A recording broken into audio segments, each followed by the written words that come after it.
Welcome, everyone. Without objection, the chair may declare a recess at any time. I recognize myself for the purpose of making an opening statement. Good morning and welcome to another DOGE subcommittee hearing where we will highlight more abuses of your tax dollars. The left has funneled hundreds of billions of federal tax dollars through non-governmental organizations, NGOs, to push destructive policies and line the pockets of their friends and allies.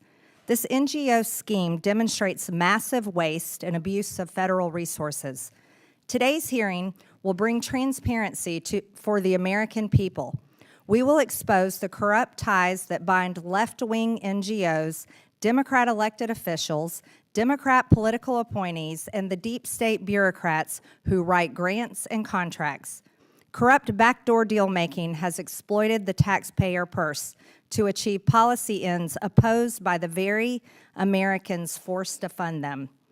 Whether by pushing green energy scams or facilitating the resettlement of millions of illegal aliens into American towns and cities, the alliance between big government and allied NGOs has been highly effective and has been flying under the public's radar for far too long.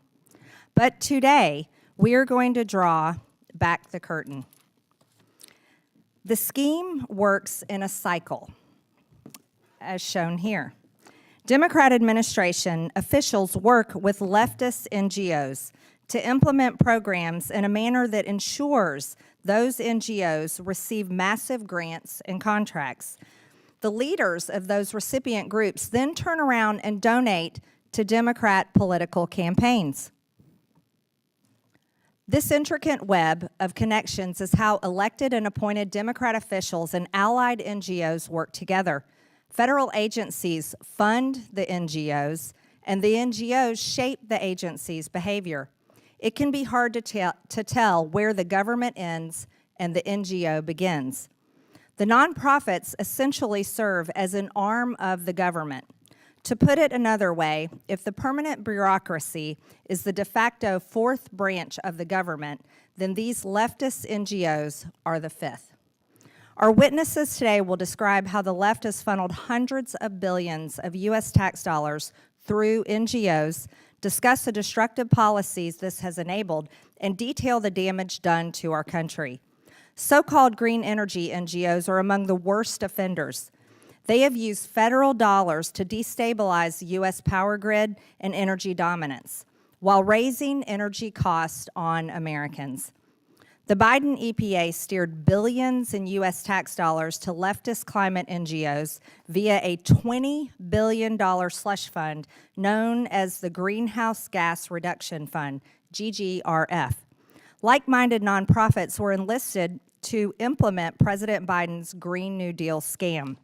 While we are grateful to the Trump administration and EPA Administrator Lee Zeldin for shutting it down and quickly terminating these grants, further accountability is necessary. The full Committee on Oversight and Government Reform is investigating Biden's GGRF. We know that all the awardees are connected to both the Biden administration and Democratic donors, and that they sit on each other's boards in an incestuous circle. Today, we will shine light on this dynamic. Take, for example, who the Democrats choose to bring in as their witnesses. Someone so entrenched into the system that she was a director of the U.S. Department of Housing and Urban Development, a leader of a housing organization that lobbied for more federal spending, and now a nationally renowned nonprofit leader who donates to Democrat campaigns. Other examples include many green NGOs that employ former Biden administration officials. These people wrote the rules for this climate grift in which they now partake. As government officials, they were paid by taxpayers to conduct the grift. Now taxpayers are funding the grant awards that pay their salaries. This cash grab was so large that some nonprofits were birthed solely to get in on the game. One newly created nonprofit, Power Forward, received an astonishing $2 billion from Biden's EPA despite having just been formed. Power Forward is now part of a network tied to Rewiring America, which employs Stacey Abrams, the twice-failed Democrat candidate for governor in Georgia, and voting rights activist. After all, however, she would have been a good hire given her history of running her own nonprofit, which spent $3.2 million on campaign resources instructing voters to support her campaign, all of which are prohibited actions for nonprofits. Consequently, her nonprofit was levied the largest penalty ever imposed in Georgia's history for violating state campaign finance laws.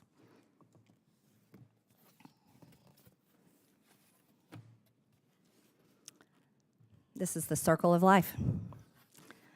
Climate and energy is just one area where the entrenched bureaucrats and political appointees have partnered with NGOs to do the left's bidding. Illegal immigration is another. Federally funded NGOs have egregiously abused tax dollars to fund the invasion at our southern border by providing housing, transportation, legal services, and more to shepherd illegal aliens across our border and settle them in our country. These NGOs support the cartels in their mission to invade our country.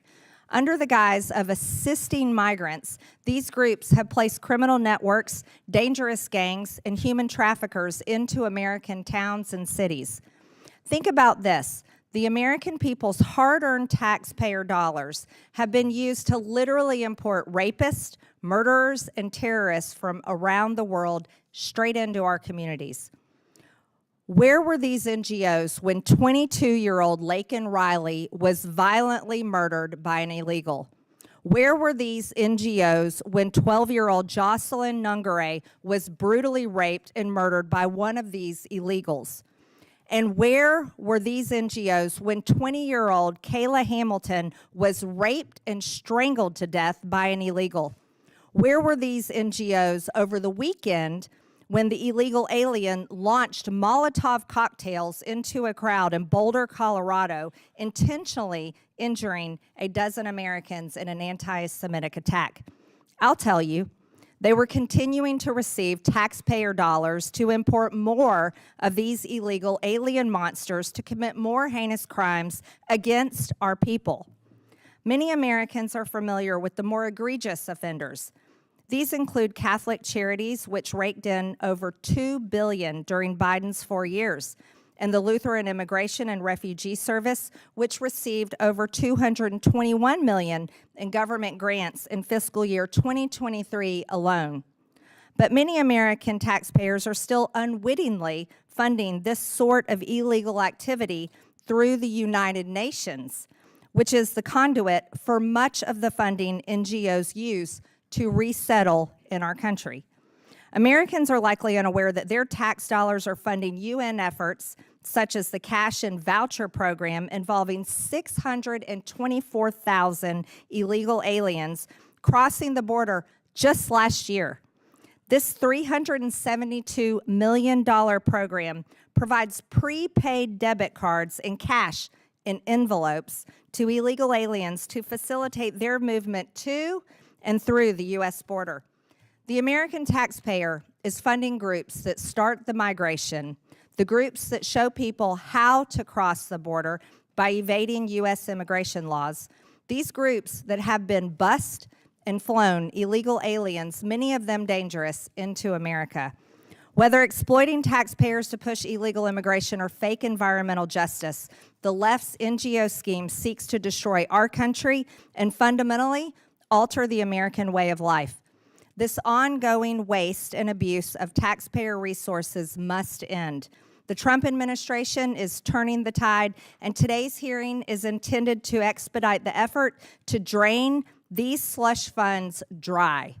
If we don't, Democrats can't wait to return to power and continue funding their NGO friends through slush funds and stop deportations.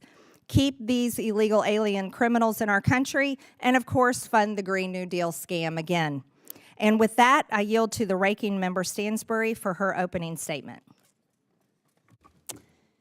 All right, well, good afternoon, everyone. Welcome indeed to the DOGE subcommittee. It's always an interesting journey here. Madam Chairwoman, before we get started, I want to take a moment to observe that this very subcommittee was created in January to act as the congressional tip of the spear for DOGE and Elon Musk's efforts inside the federal government, which our GOP colleagues were falling all over themselves to get in on the action. And in fact, I don't know if you know this, Madam Chairwoman, but one of your own GOP members who couldn't get on the committee actually contacted me to see if I could help because they were so desperate to participate in this activity. But here we are. I feel like we should play a breakup song in the midst of the breakup of the GOP with Elon Musk and DOGE, and yet still the zombie lurches on. And you know, I think it's interesting that people are barely saying his name in these halls, and this subcommittee barely has any credibility at this point. And Elon Musk still hasn't appeared under oath in front of this committee or any body here in Congress. And in fact, Donald Trump himself apparently asked his own aides this week if DOGE was, and I quote the president, bullshit. Donald Trump asked if DOGE was bullshit. Meanwhile, our friend, Mr. Musk, is going crazy on Twitter. We just checked. He's still going at it. And he literally has been tweet storming the GOP for the last 24 hours. And he says, I'm sorry, but I just can't stand it anymore. This massive, outrageous, pork-filled congressional spending bill is a disgusting abomination. Shame on those who voted for it. You know you did wrong. You know it. And you know what I find interesting about his tweet is that he says, I'm sorry, I just can't stand it anymore. And I think, you know, the American people have been there for the last 3.5 months as they've dismantled the federal government, as Musk and Trump and his friends here have helped lay wake to the federal government, dismantling federal agencies, firing thousands of federal workers, stealing your private data, costing the federal government millions of dollars. And in fact, it appears that they may have actually cost more money than they apparently saved. So it's hard to take any of this seriously or with any credibility. Musk lied about DOGE and its savings. The president and the speaker just this morning, once again, lied about the big abomination of the bill and the deficit spending in it. There was a misrepresentation of a witness in this hearing last time.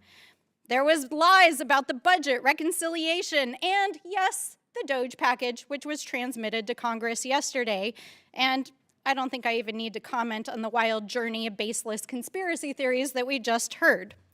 So, it's very clear that DOGE has made America less safe, less secure, undermined our global and national security, compromised our data privacy, impacted our ability to serve our vulnerable communities, and left the government in total chaos. And yet, many of these DOGE brothers have implanted themselves inside of federal agencies and are now answering directly to the West Wing and to the Director of Office of Management and Budget, Mr. Russell Vought, who, by the way, is testifying just across this campus on his bill for the FY26 budget, which would eviscerate these programs.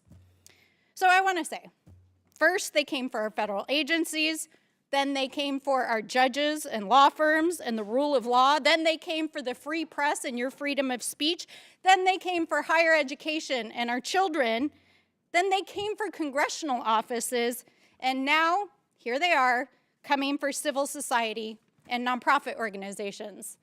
What are nonprofit organizations? Food banks, legal aid clinics, homeless shelters, organizations that are the glue of our communities. In fact, right now, they are withholding $500 billion illegally from nonprofit organizations that provide services for our communities. Public safety, health services, housing, the big brothers and big sisters of America, Boys and Girls Club and Habitat for Humanity. Is this the dark money scare that we're hearing across the aisle? I think all of us understand what these organizations do in our communities. But let us be clear. The actions that are happening here in this committee and which the administration are trying to execute through executive actions, through letters, and yes, sending DOGE employees baselessly and illegally into nonprofit organizations are illegal. They lack moral authority and they lack legal authority. The truth is simple.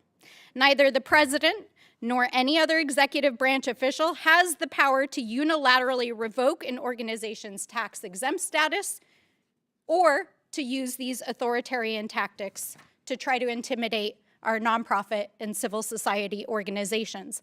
And we will dive deeper into that topic and your rights during this hearing. But if my colleagues across the aisle want to talk about dark money networks, we can look no further than this very hearing room, because if we actually want to understand the dark money funded networks that are making the government run right now, let's talk about Project 2025. The witnesses who are here today as part of the organizations that helped to craft it. Mr. Vogt, who was at the helm as the architect of that document, and the folks who are inside the federal government right now, dismantling our agencies and attacking every aspect of our democracy. We will not stand for it. And with that, Madam Chairwoman, I yield back. Without objection, Representatives Gosar of Arizona, Moskowitz of Florida, and Presley of Massachusetts are waived on to the subcommittee for the purpose of questioning the witnesses at today's committee hearing. I'm pleased to introduce our witnesses today. Scott Walker is the president of Capital Research Center and an expert in investigating how nonprofits spend money and get involved in politics and advocacy. Mark Krikorian is the executive director of the Center of Immigration Studies and is an expert on the issues of immigration and border security. Daniel Turner is the founder and executive director of Power the Future and an expert in energy and environmental issues. Diane Yentl is the president and chief executive officer of the National Council of Nonprofits. Again, I want to thank all of you for being here to testify today. Pursuant to Committee Rule 9G, the witnesses will please stand and raise their right hand.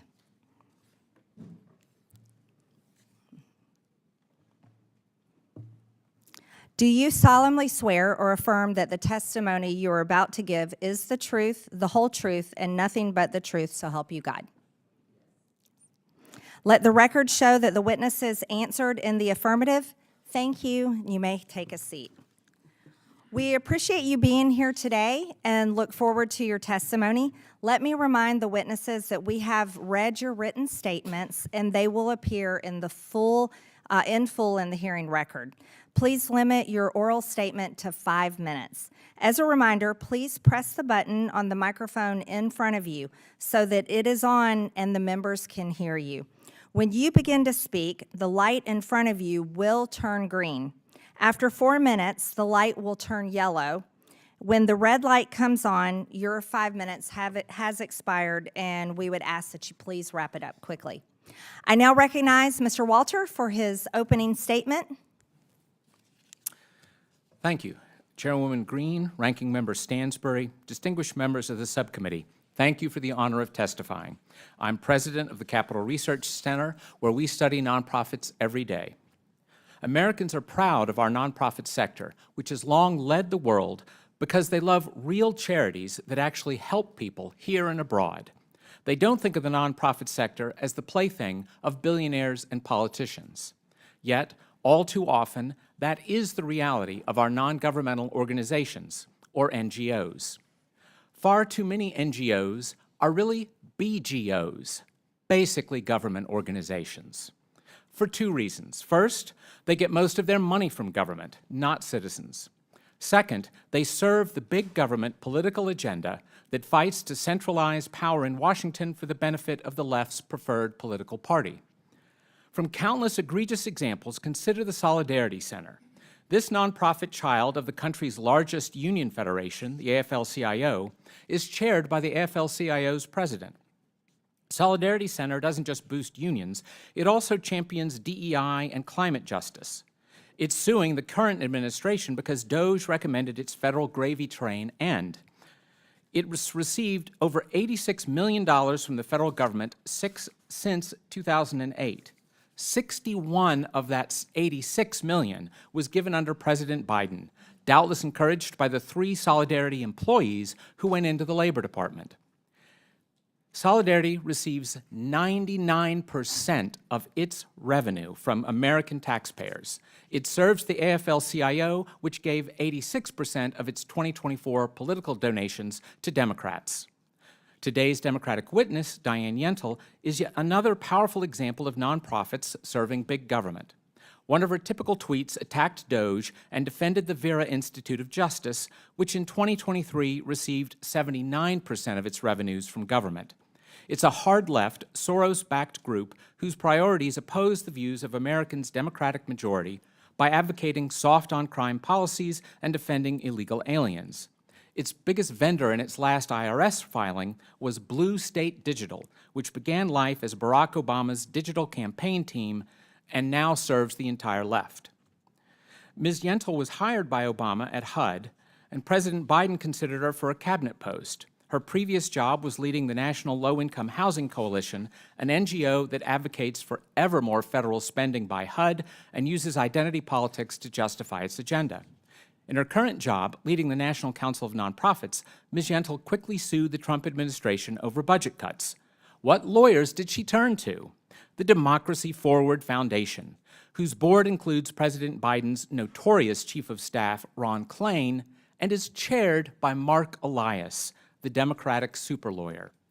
Ms. Yentl claims the Republican tax bill would have handed, quote, unchecked power to the Trump administration to punish nonprofit orgs that don't fall in line with its ideology by labeling them as terrorist-supporting groups. Nonsense. As an honest left-leaning law professor explained in the Chronicle of Philanthropy, quote, a despot seeking to silence nonprofits would be weakened, not empowered by the legislation. No wonder nonprofit expert Bill Shambra warned that Yentl's partisanship at a major nonprofit membership group may erode public support for nonprofits by suggesting, quote, nonprofits are just like any other major institution of American society, fighting fiercely to maintain the status quo against necessary reforms. It's understandable, though not admirable, that status quo nonprofit leaders are scared by DOGE examining their government funding. They'll use an Urban Institute study designed to scare you members of Congress with statistics like government grants support nonprofits in every congressional district.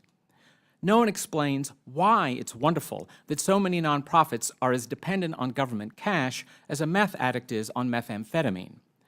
The same study stresses how larger nonprofits especially hoover up tax dollars.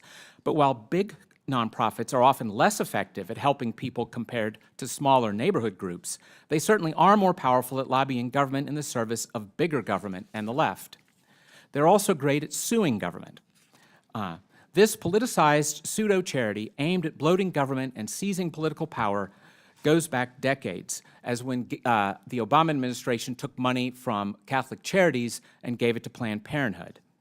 This is a simple, ugly story of tax dollars, cronyism, and political scheming camouflaged by invoking the moving stories of the real heroes of America's charitable sector. Please don't fall for the sob stories. Thank you, Mr. Walter. I now recognize Mr. Krikorian for his opening statement.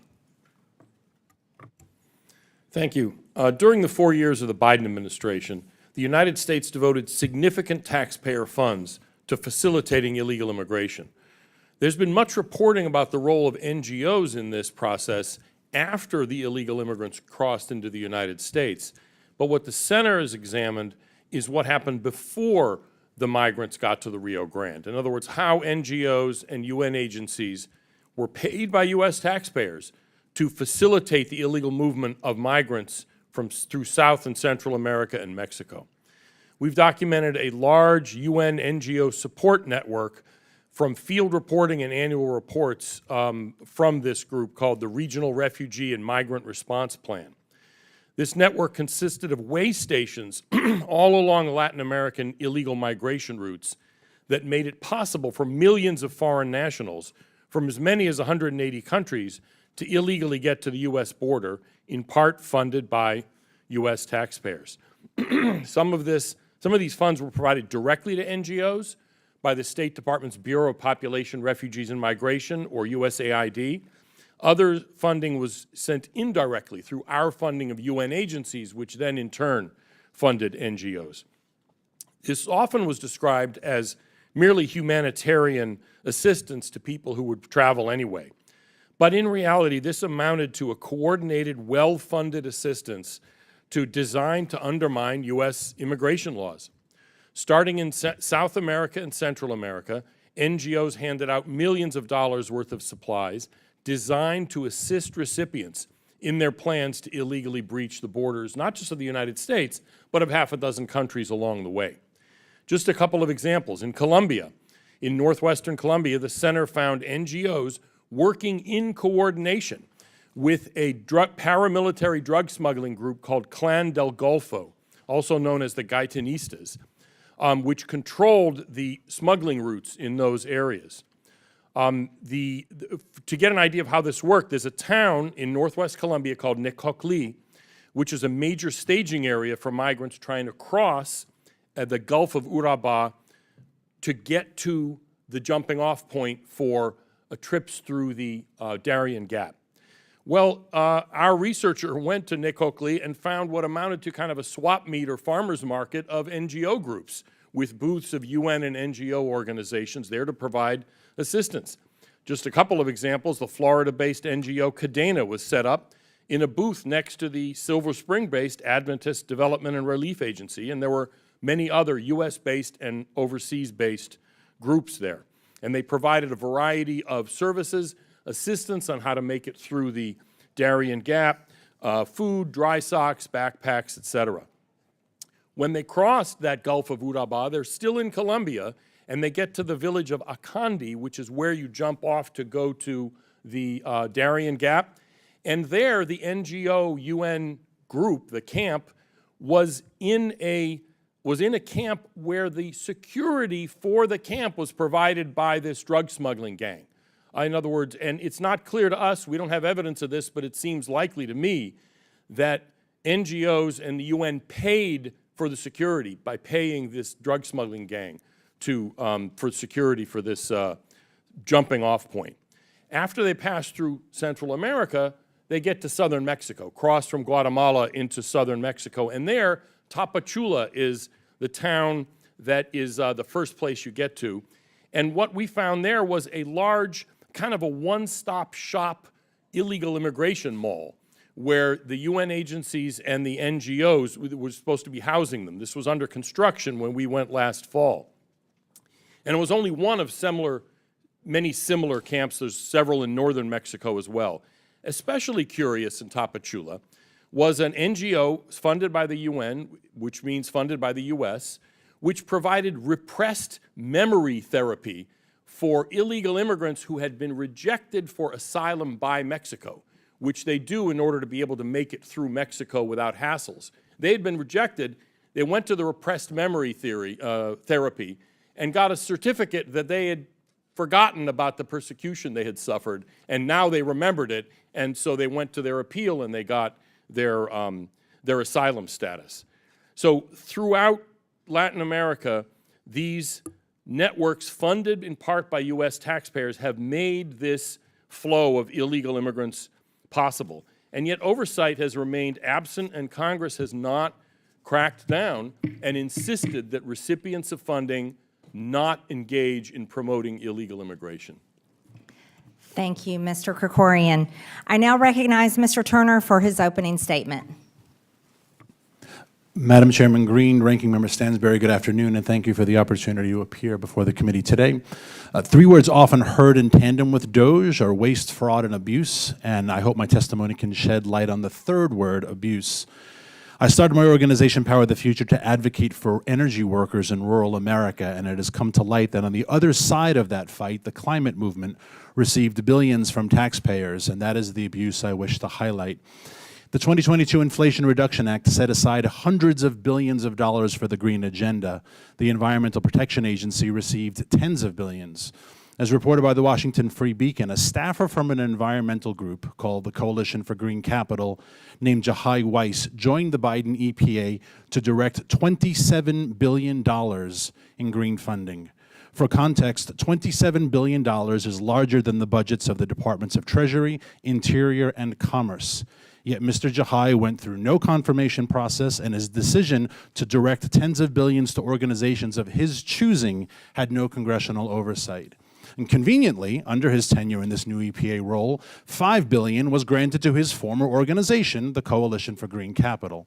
The abundance of green dollars created a new pernicious mechanism: create a group for the sole purpose of getting government grants. For example, Power Forward Communities was only a few months old when it applied for and received nearly $9 billion to distribute at its own discretion. And one lucky recipient was an organization affiliated with two-time Georgia gubernatorial candidate Stacey Abrams. With only $100 in the bank, this group received $2 billion. Yes, it is legal to create a nonprofit, to get IRS accreditation, apply for and receive government grants, but it is fair to question the process and demand transparency. What does the application for a $9 billion grant look like? Particularly when an organization has no staff, no history in the space, no office, and is only a few months old. A Department of Defense grant of this size would have layers of transparency. A Department of Transportation grant that size would require a bond to guarantee deliverables. Yet it seems that in the name of climate change, unvetted, unelected, unconfirmed bureaucrats require no safeguards. And this is the precedent of pernicious funding.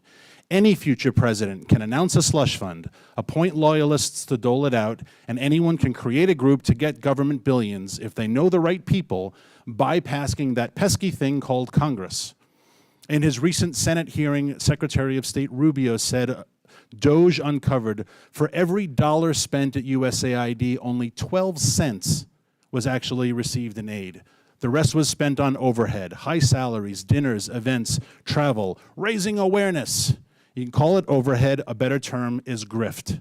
But this funding scandal is far worse in context. For at the same time the Biden administration was generously rewarding climate groups with billions, they enacted the most radical energy agenda in history, which punished the American people. Making energy expensive made life expensive. And we saw under the Biden administration record high inflation, skyrocketing price of energy, gas, utilities, food, and consumer goods. It was bad enough to dole out billions, but to do it to the very groups making America unaffordable was a new low, even for Washington, D.C. And unless this Congress changes the laws, the mechanisms are still in place to appropriate new funds using a new crisis, forming new groups, skirting Congress, and ripping off the taxpayers.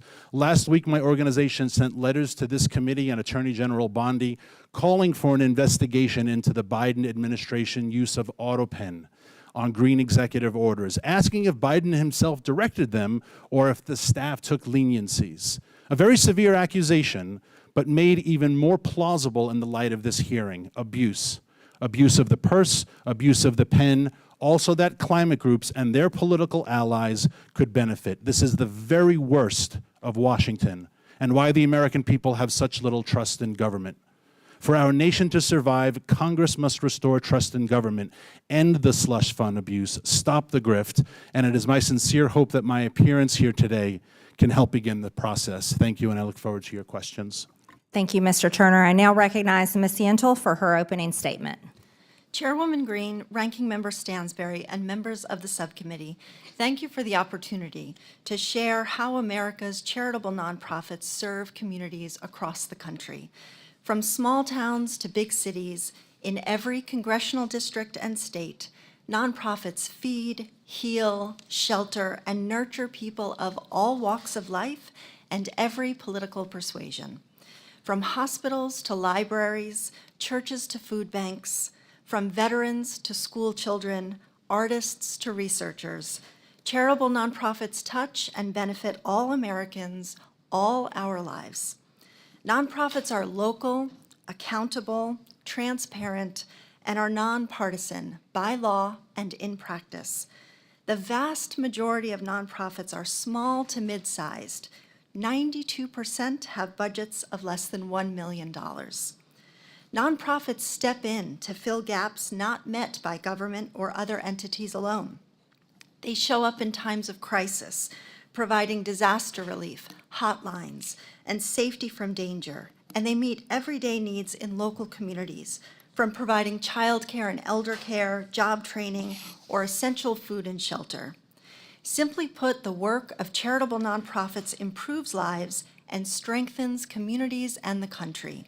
Nonprofits represent the best of America, neighbors helping neighbors.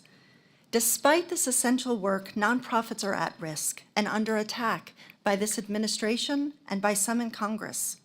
Across the country, nonprofits are having federal funding slashed or eliminated due to arbitrary cuts of congressionally approved spending and through reckless and unlawful federal funding freezes by the Trump administration.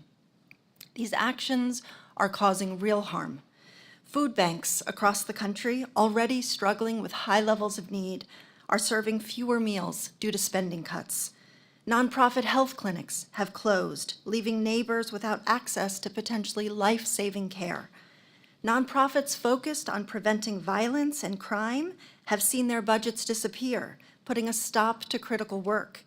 After-school programs have been canceled and school lunch programs are squeezed. Nonprofits that serve young mothers, respond to disasters, help address mental health or substance use, or operate child enrichment programs face funding shortfalls. And the threats to nonprofits are broader than federal funding.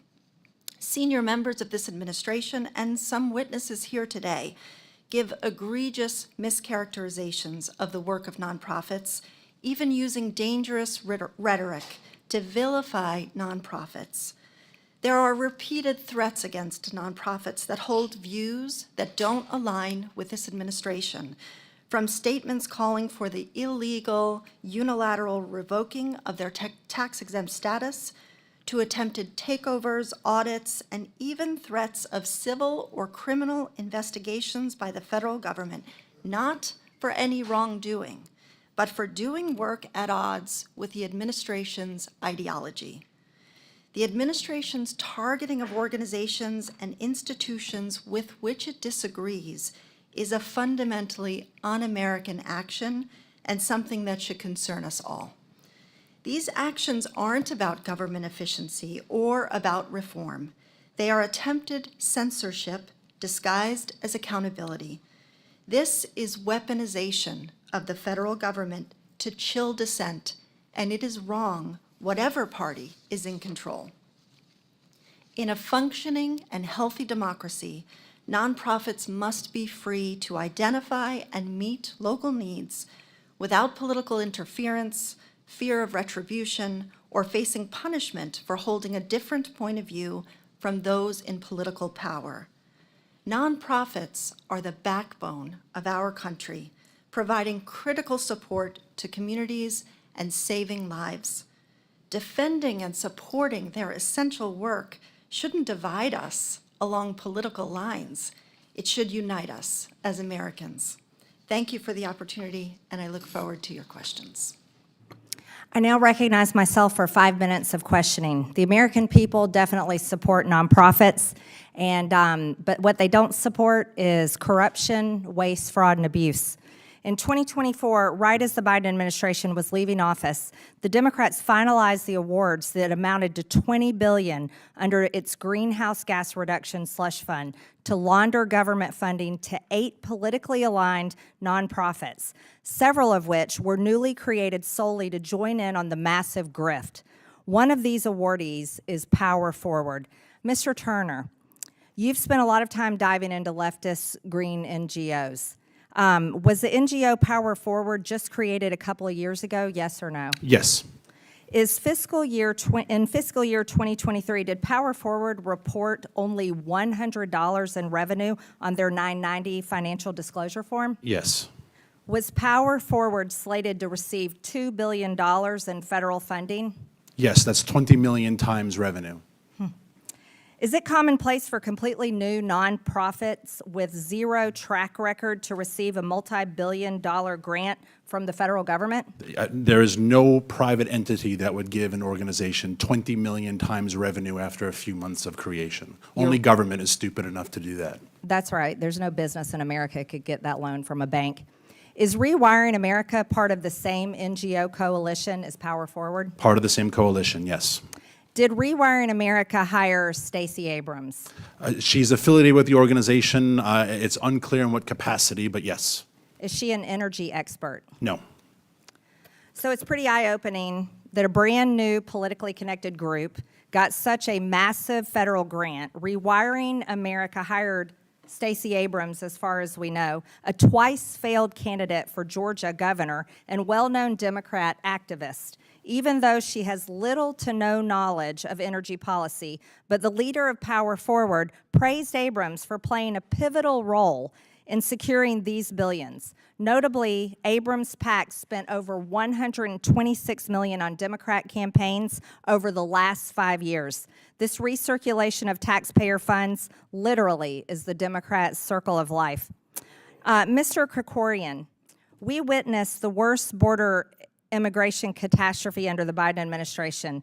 It seems to me that many immigration-oriented NGOs have double-dipped their hands in taxpayer money. My first question is, how influential were the American taxpayer-funded NGOs at facilitating the movement of illegal aliens to and through our country's borders? Extremely influential. Now, some of this would have happened anyway because of the Biden administration's invitation to mass illegal immigration. But the invitation required some means of this happening, some means of doing it. And so what it did is the taxpayer money essentially turned the illegal immigration crisis up to 11. It would have existed otherwise, but it was significantly magnified by this government funding. By the Biden's administration policies. Right. You've mentioned that the United Nations pay psychologists to help illegal aliens reverse asylum denials on appeal. Specifically, tax dollars go to the UN, which directs and pays psychologists to help illegal aliens unearth repressed memories of torture, persecution, and human rights violation so that they can legally claim asylum. Is this an intentional effort to subvert our immigration laws by creating fake narratives for asylum seekers? I can't put myself into someone else's head, but I can't imagine any other plausible way to describe it.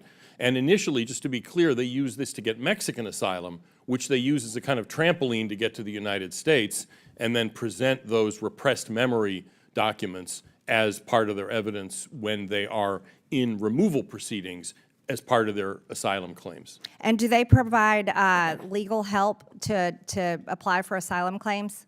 That's inside the United States, so that's beyond the scope of my testimony here. Thank you. Mr. Walter, you've been investigating NGO funding sources for a long time. Do you know of other examples of former elected or appointed officials in the NGO sector securing significant federal tax dollars through grants or contracts? We've had mentioned here the $2 billion slush fund, and of course, the OMB and HUD director, Sean Donovan, has been mixed up in that. And then, of course, there have been public reports as well about the millions of dollars that the wife of Senator Sheldon Whitehouse has received from NGOs whose legislation he's helped push. Yeah, thank you. My time has expired, and thank you all for being here. I now recognize Ranking Member Stansbury for 5 minutes of questions. Thank you so much, Madam Chairwoman. And I want to welcome back some of our guests here today. Mr. Krikorian, I recognize you from last summer when you came to testify. Welcome back. Just want to clarify, you served on the board for Project 2025, is that correct? I don't think I was on a board. We were one of the advisors for it, but yes. So yes, you served in an advisory role on Project 2025. I appreciate that. And Mr. Walter, I just want to clarify a few things about Capital Research Center. This is the organization that acted as a fiscal sponsor for Ginny Thomas's nonprofit, correct? For a project that she was one of many people involved with, yes. Yes, and this is Ginny Thomas, Justice Clarence Thomas's wife. And my understanding is that there was a donor-advised fund that was the primary donor to that funding under fiscal sponsorship. In fact, it looks like about $400,000 was channeled through your organization. And if I'm correct, based on what I see here, the primary donors are the Koch brothers, the Searles, the Mercers, and Leonard Leo. And some of you may recall Leonard Leo because, of course, he's at the center of many of the big issues around Supreme Court ethics, but also you all may recognize him because last week Donald Trump called him a sleazebag who probably hates America for his interference in the judiciary and his efforts to try to undermine what Donald Trump is trying to do. So a very interesting cast of characters indeed. And Mr. Turner, as I understand it, you're a former employee of the Koch Institute, correctly? Yes. All right. So I think, these are always very interesting hearings we have in the Oversight Committee. We have some retreads of some witnesses who've been here before, all of which are participants in organizations that were involved in Project 2025 that are funded through the same dark money networks and organizations of the Koch brothers and Leonard Leo and the Searles and the Mercers who fund all this stuff, Project 2025, the stuff that's happening in front of the Supreme Court, rolling back our rights, that helped to get over 70 Project 2025 authors placed in the administration acting in high-level roles right now that are bringing cases in front of the Supreme Court, undermining our democracy, and which are attacking organizations who are working on civil society programs. So I think I already said this, but I think it's very clear what is going on here. And I want to point out that the project that Ms. Jenny Thomas was fundraising for through Capital Research Center, let's see, what was the direct quote? Literally was formed with the mission to attack the left, a culture war, to wage a culture war against the left. So I think we can see what's going on here. But this is not a joke, right? Ms. Yentl, you're here in your role of helping to advise nonprofit organizations and provide institutional infrastructure. I know there's been a number of untrue things said here today, both about your own professional background, as well as the affiliated organizations that help to support our small nonprofits across the country. But I think it is really important, and this is a message we want to drive home today, that the attacks on nonprofit organizations that the Trump administration is undertaking, including trying to find executive authority to take away tax-exempt status, are both illegal and immoral. Would you agree?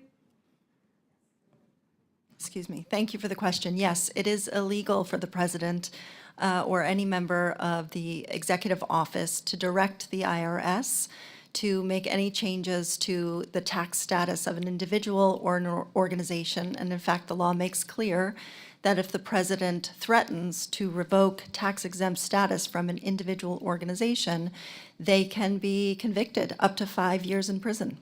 And so could you please tell us, we want to make sure that for any nonprofit watching, because I know there are probably hundreds, if not thousands across the country, because they're deeply concerned of what might be coming, what should nonprofits be doing to prepare if DOGE or the administration tries to either infiltrate or take away their status?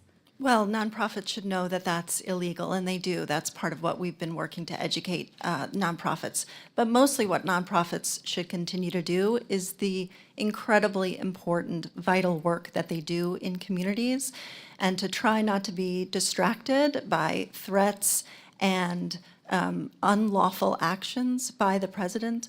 Nonprofit organizations are local, they are transparent, accountable, they are nonpartisan, and they do vital work in communities with communities, identifying and prioritizing local needs, and then working with the communities to meet those needs in ways that the government and other private entities don't.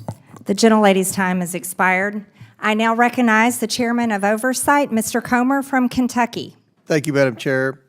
Mr. Turner, I've launched an investigation, or the committee has, we all have, into the role of former senior White House officials in possibly abusing the authority of former President Joe Biden while the former president was rapidly deteriorating mentally and physically. We will be conducting transcribed interviews of a number of former White House officials to understand who was really making the decisions for President Biden. Your group, Power the Future, has expressed concerns that over half a dozen of the Biden administration executive actions, which were signed by the auto pen, related to climate policy should be deemed null and void,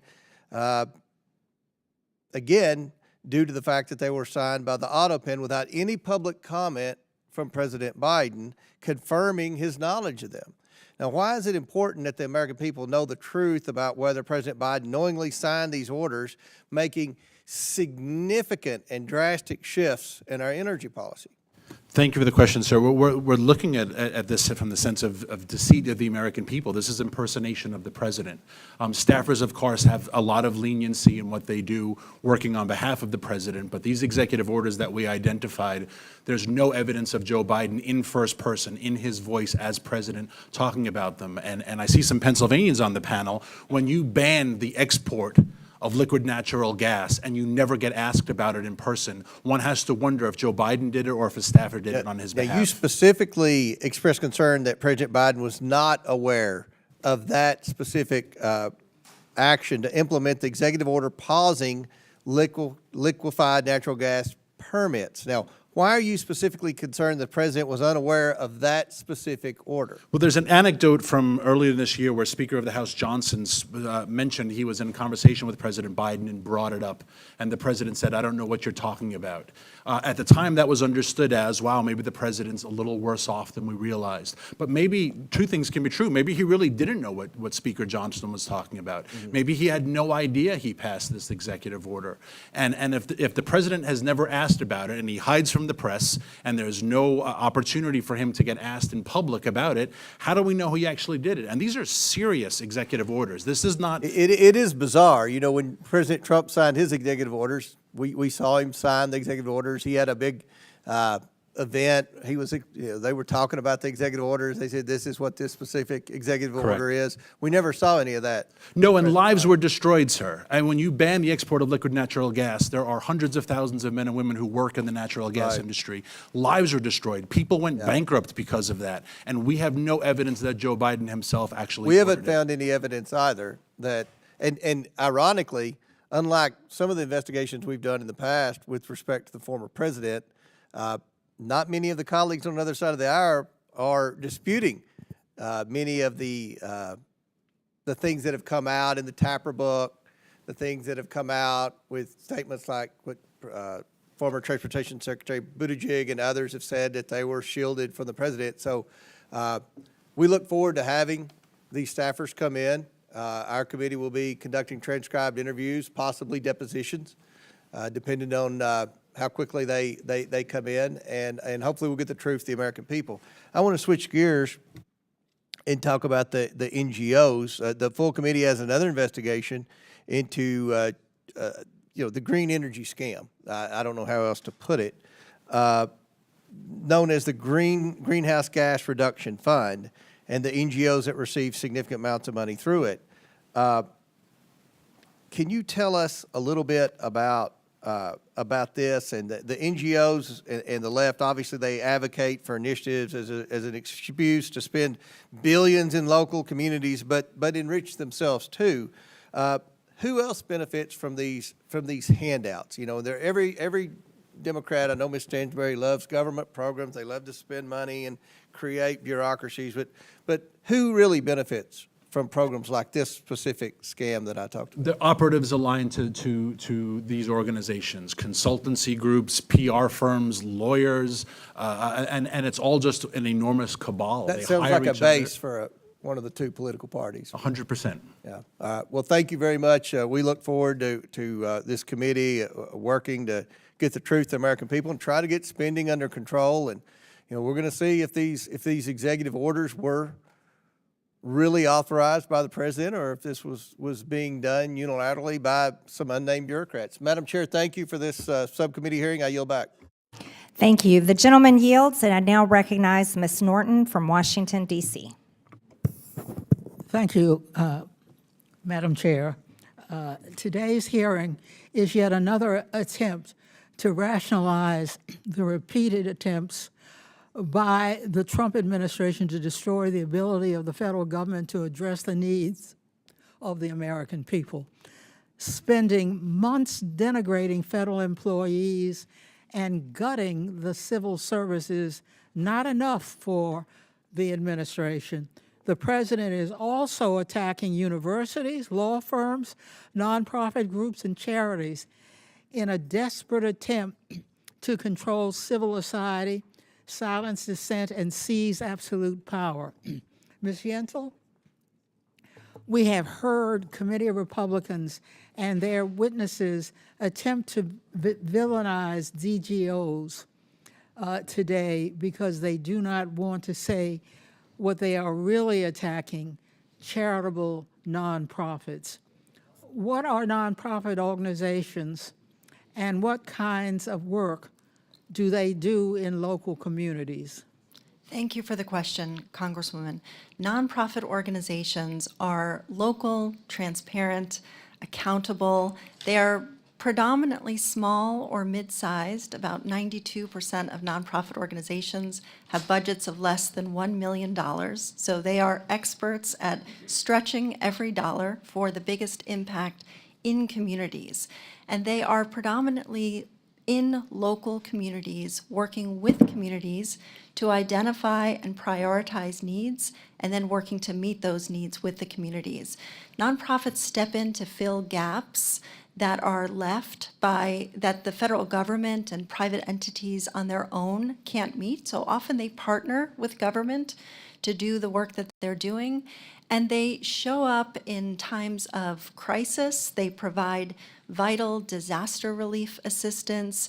They staff mental health hotlines. They provide safety from danger.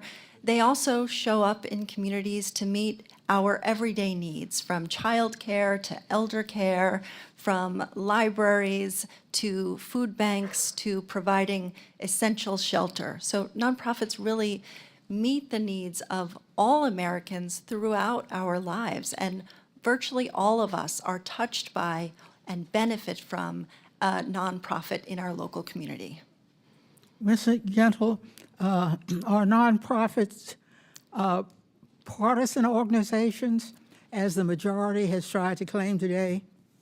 No, nonprofit organizations are nonpartisan, both by law and in practice. These attempts by the administration to make it clear that they do not want nonprofits to provide expert services that protect the local needs and goals of our communities, just as they do not want a government with a qualified, nonpartisan, merit-based federal workforce. Instead, the administration wants a patronage system with services provided only by and for those who share their political views. Trump's attacks on nonprofits come while his allies in Congress cut government services that support the most vulnerable in our society. Ms. Yentl, you have referred to nonprofits as America's backbone. Yes. How do nonprofit organizations fill gaps in government services to meet local needs? Well, nonprofit organizations show up to meet local needs in many ways. And the federal government, of course, Congress, appropriates funding. And some, not all, but some nonprofit organizations apply for, through very rigorous processes, to receive federal funding. And if they're found to be eligible, and if they're found to be able to meet the rigorous oversight and accountability requirements to receive those funds, they do. And then they put those dollars to good work in local communities, meeting a whole spectrum of needs that are identified by the community. But it's important to know, too, that nonprofits earn these funds from the federal government through the work that they do, and also have a diversified revenue source. So about 27% of nonprofits receive federal funding, earn federal funding for the work that they do. Those nonprofits and the nonprofits that don't receive their funding from a variety of sources, all of them dedicated to meeting local needs and working with the community to do The so. gentlelady's time has expired. I now recognize Mr. Cloud from Texas. Thank you, Chairwoman. And I think it's important at the outset to kind of level set on the language being used, because there seems to be an intentional attempt at creating a smokescreen about what we're talking about today in order to confuse people. Indeed, the ranking member tried to equate private donations going to conservative organizations with taxpayer dollars going to leftist organizations, as if that was the same thing. And even as you talk about charitable NGOs, we're all for charitable NGOs. And a lot of what you're saying is true about the vast majority of NGOs. But there's 120,000 of them, as you mentioned, and not all of them are that wonderful. And to the point, Republicans historically, decades over decades, have far outpaced Democrats in their charitable giving. As a matter of fact, Scripture gives a definition of what charity is. Each of you should give exactly what you've decided in your heart to give, not reluctantly or under compulsion. God loves a cheerful giver. We're all about charity, but charity isn't given at the strong arm mandate of the federal government requiring taxpayers. That's not charity. That is taxes. That's a completely different thing. And so what we're going after today is taxpayer dollars going to NGOs that are doing bad work. Indeed, so many of these organizations do have a high percentage. I appreciate what you said, Mr. Walter. You called them basically government organizations. I've thought of them in a sense as quasi-government organizations. Many of these have been stood up in a sense because it adds one more layer away from accountability on the taxpayer dollars. For example, we had Secretary Mayorkas coming here claiming plausible deniability on much of the stuff that was happening at our border. Why? Because the dollars go to an NGO who's doing the work. And so if they're giving out Sodexo cards to illegal immigrants to incentivize them coming into the United States, I don't know anything about that. It's an NGO doing that. And then when we send that through the UN as another kind of filter away from accountability, it muddies the waters even more. And so as the Department of Government Efficiency and the DOGE subcommittee here, we're working to bring transparency to this process. One of the things I wanted to mention was Endeavors. Endeavors was stood up as part of this illegal immigration scheme and this entire industry that was created. Endeavors, I think, approximately had maybe a $40 million operating budget. And you had a gentleman by the name of Lorenzen Strait, who was on the Biden Transition Committee, who suddenly found himself on the Endeavors board. And normally when a government puts out, so they put out a request for proposal, and then you're supposed to get multiple sources. Here, the government didn't even put out a request for proposal. He came and presented a proposal and got a $530 million contract from the federal government, followed by an $87 million contract. So far more, 90% or more of the income was coming from the federal government. To me, this ceases to be an NGO. Mr. Walter, you spoke to that. Could you narrow down what we're talking about here when we talk about these NGOs that are, how many are there that are like this? Where much of their income is from taxpayer dollars? Shockingly, there are at least 35,000 NGOs that receive most of their money from government. And thank you, by the way, for mentioning that, yes, the ranking member attacked a charity that supports my organization. So I don't understand why Ms. Yentl didn't upbraid her for that. Well, one of the things that DOGE is uncovering, it's shocking that this is, you would think that this would be an issue across the lines, that you have a lack of transparency on taxpayer dollars. But it would seem that many on the left are content with the fact that this is a feature of the system, not a bug of the system. We're working to get that out. Mr. Krikorian, I wanted to see if you could bring light as to how this NGO apparatus helped enable cartels to profit and also helped to incentivize illegal immigration into our country. What the nonprofits did, and the UN, again, funded in part by the U.S. government, was make it possible for people to move through, because these are people don't have a lot of money anyway. And so by providing them cash, literally envelopes of cash sometimes, as well as cash cards, food, supplies, et cetera, they made it possible for people to move. And who were the smugglers making money off of this? Many of them were actually drug smuggling organizations who either just collected a toll or in some cases, as we saw in Colombia, were integrally part of the smuggling operation. So this was, they were clearly working with these cartel and smuggling organizations which were enriched by this flow of illegal immigration. The gentleman's time has expired. I now recognize Mr. Lynch from Massachusetts for 5 minutes. Thank you, Madam Chair and the ranking member. Also like to thank the witnesses for their willingness to come before the committee and help us with our work. Madam Chair, I just want to describe a couple of documents that I'm going to ask to have submitted into the record by unanimous consent. One is entitled, is the New York Times article dated March 16th. The title is, "Investigators See No Criminality by EPA Officials in the Case of Biden-Era Grants." Without objection, so ordered. I'm still going to describe it, thank you. And the subhead says, a contentious investigation that questioned the legality of EPA grants has found very little to even suggest that government employees violated the law.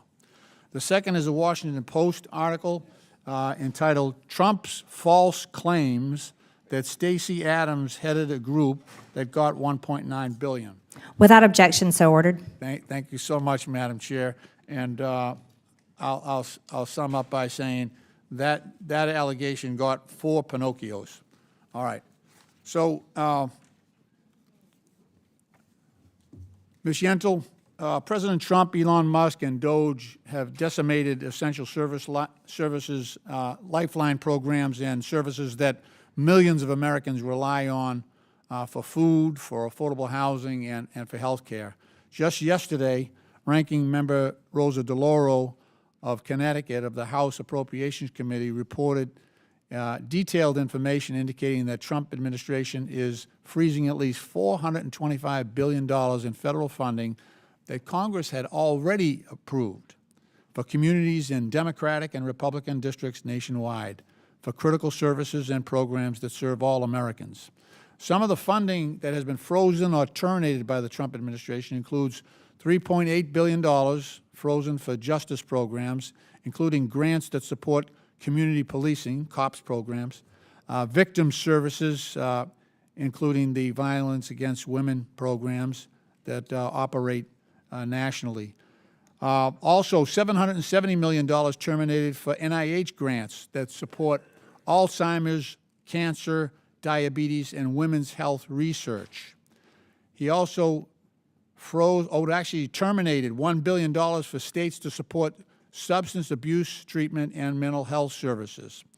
And lastly, this is not lastly, but this is last on my list, $6.1 billion frozen or terminated to support cutting-edge scientific and biomedical research at higher education institutions. One of those programs is run by Professor Joan Bruger. She has a research team at Harvard University. She's working on early detection protocols for ovarian cancer. One of the tough things about ovarian cancer and why it's so deadly is that there are no early detection methods. So Joan Bruger actually is working on identifying precursors that allow early detection of ovarian cancer, which affects about 20,000 women every single year. So when we think about this reconciliation bill and the rescissions that are going on here for funding for a lot of these not-for-profits and charitable institutions, what's the impact of that on those individual organizations and the work that they do? Thank you, Congressman. All of these cuts, these arbitrary and often unlawful, illegal cuts to congressionally appropriated funding are doing real harm to your constituents, to the constituents of everybody on this committee, and throughout Congress. And if I could just for a moment to say, in response to what the previous congressman raised, he's absolutely right that nonprofit organizations enjoy strong bipartisan support, and there are many Republican champions for nonprofits. I know there are Republicans on this committee and throughout Congress that serve on boards of nonprofits, that volunteer their hours for nonprofits. That's exactly right, and this isn't a smokescreen. This is who nonprofits are. And the work that they do is essential. And when funding, this federal funding is cut that nonprofits use to meet local community needs, it harms Americans. You mentioned the cuts to justice spending. That means organizations that are working to prevent crime are having their budgets slashed. We're seeing nonprofit health clinics have to shut their doors. We're seeing food banks who are already... The gentleman's time's having to expired. close. I now recognize Mr. Fallon from Texas for 5 minutes. Thank you, Madam Chair. I also want to recognize that we have the chairman of DOGE Texas, Giovanni Capriglione, is with us today. Ms. Yentl, you are currently I want to get this right, the CEO of the National Council of Nonprofits. Am I right? Yes, that's right. And you were former president of the National Low Income Housing Coalition? Correct. Okay. In your current job as the CEO of the National Council of Nonprofits, are you familiar with the nonprofit that has been mentioned here up on the dais, the Power Forward Communities? I am. You have, okay. Yeah. And that 5 organizations led the Power Forward, and one of them was were you familiar with Rewiring America? Yes, And do you know that Stacey Abrams was their lead counsel? I believe she was an advisor. She was, yes. well, I have it right here. It says that she was, this is from their press release, she was their senior counsel, okay? Okay. Stacey Abrams ran for governor of Georgia. What party? Do you know? Are you aware? Yes, she's a Democrat. Democrat, okay. And in 2022, she was also the Democratic candidate for governor of Georgia? I think that's, I'm sure it's true if you're saying. And she worked with, as we just mentioned, Rewiring America in 2023. Power Forward had a balance of, do you know what the balance was in 2023? We mentioned up here earlier. It was No. $100. And then, and of course, we know in 2020, are you also aware Stacey Abrams campaigned for Joe Biden for president? If you say so. Yeah, she was, and she's a Democrat. So, Ms. Yentl, Will the gentleman yield? no, I don't have enough time. I would. If you All want right. to give me an Thank extra you, my minute, I would friend. love to. Okay, okay. Ms. Yentl, CEO of the National Council of Nonprofits. Yes. How much did Joe Biden, his administration, give, Stacey Abrams campaigned for Joe Biden, how much did they give to Power Forward? So I'm so glad to have a chance to address the Do you know how much it was? egregious mischaracterization. Okay, was it $2 billion? I don't know the number. Okay, it was $2 offhand. billion. Okay, that's quite a bump from a C note to $2 billion. How did the Biden administration justify this gift? Do you know? So what Why did they give them happened? the money? Thank you. So many of these Well, organizations ma'am, do you know that how? I don't have the received time. funding. Okay, you don't know? Oh, no, I would love to answer Okay, the question. Was it May for I? no, was it, well, I'm trying to help you because I don't have enough time. Green energy grants? May I answer the question, sir? You got 10 seconds. Could you answer the question? Do you know what it was for? These were coalitions of long-standing organizations. Okay, so you're not going to answer the question. It was for green energy grants. Once Stacey Abrams got that money, just so happens that 2 other nonprofits that she founded, Fair Count, have you ever heard of that one? So I'm here Yeah, to yes, yes, yes. Do you support know the what Fair work of Count is or nonprofit not? organizations. Okay, and you to don't know. oppose No, efforts Madam to Chair, target Madam organizations. Chair, I reclaim my time. With views separate Madam from Chair, the administration. Please freeze the time. You're here to testify and answer questions, and you will not answer the questions. You don't know what Fair Count is. I asked the question. Do you know or not? No. Have you ever heard of it? You've never heard of it? Okay. It's a voter mobilization group for black voters. That does nothing whatsoever to do with green energy. And do you know, just so happens, as a mystery of the universe, it's a coincidence that the president of that organization is a gal named, let's see where her name is. Her name is Janine McClain. Her middle name is Abrams, because that's her maiden name. She's Stacey Abrams' sister. It's a miracle. You want to talk about incestuous. I mean, the Tide Center also was running an organization called Southern Economic Advancement Project. They got money as well, and they fund a lot of Hamas protest groups across the country. So this is incestuous, Madam Chair. It's backdealing, money laundering from nonprofits. Everyone up on this dais supports true charitable nonprofits, not political nonprofits or basically government organizations, because it's funneling money into the pockets of Democratic activists. Nothing more. Case in point, Ms. Yentl, what is your total annual compensation? I don't see how that's relevant, but if you're interested, it's public information, which is Well- evidence of the accountability and transparency that nonprofits adhere to. Yes, your predecessor made $583,000. I suspect you get something similar. I do not. So you don't? That is You wanna not my share? salary. Okay, but You that can was look- what you your can Google predecessor it. was, It's because as you public said, it's information. publicly traded or publicly Yes. available information. Yes. When you were the president of the, ironically, National Low Income Housing Coalition, what was your annual compensation? That's not quite right, but would you like to? It was would you like me to speak $399,000. to executive salaries It was at three- nonprofits? It was $399,000, was it not? quite, no. It was not. That's what it says. You're under oath. I see that it says that. That was not my salary. Thank you. Okay, so, all right, well, we'll check that out. Please Madam do. Chair, I yield back. I now recognize Mr. Garcia from California. Thank you, Madam Chair. We're obviously here for another hearing, which has literally nothing to do with government efficiency. This committee, of course, has talked about fencing. We've gone after foreign aid, and now we're going after community nonprofits, which actually help and support people. And our committee is doing all of this without ever once getting testimony from Elon Musk, the head of DOGE, of which, of course, this committee is now named from, and of course, who's now apparently leaving the White House as well. Now, every Democrat on this subcommittee voted to subpoena Elon Musk so we could come here and testify and be accountable to Congress. But that was blocked by our Republican colleagues, which, of course, in of itself is irresponsible and outrageous. And you would think that Republicans on this committee would want Elon Musk to testify just as much as we do. Now, all our Republican colleagues might also want to ask Elon Musk about this message, which he actually just posted yesterday.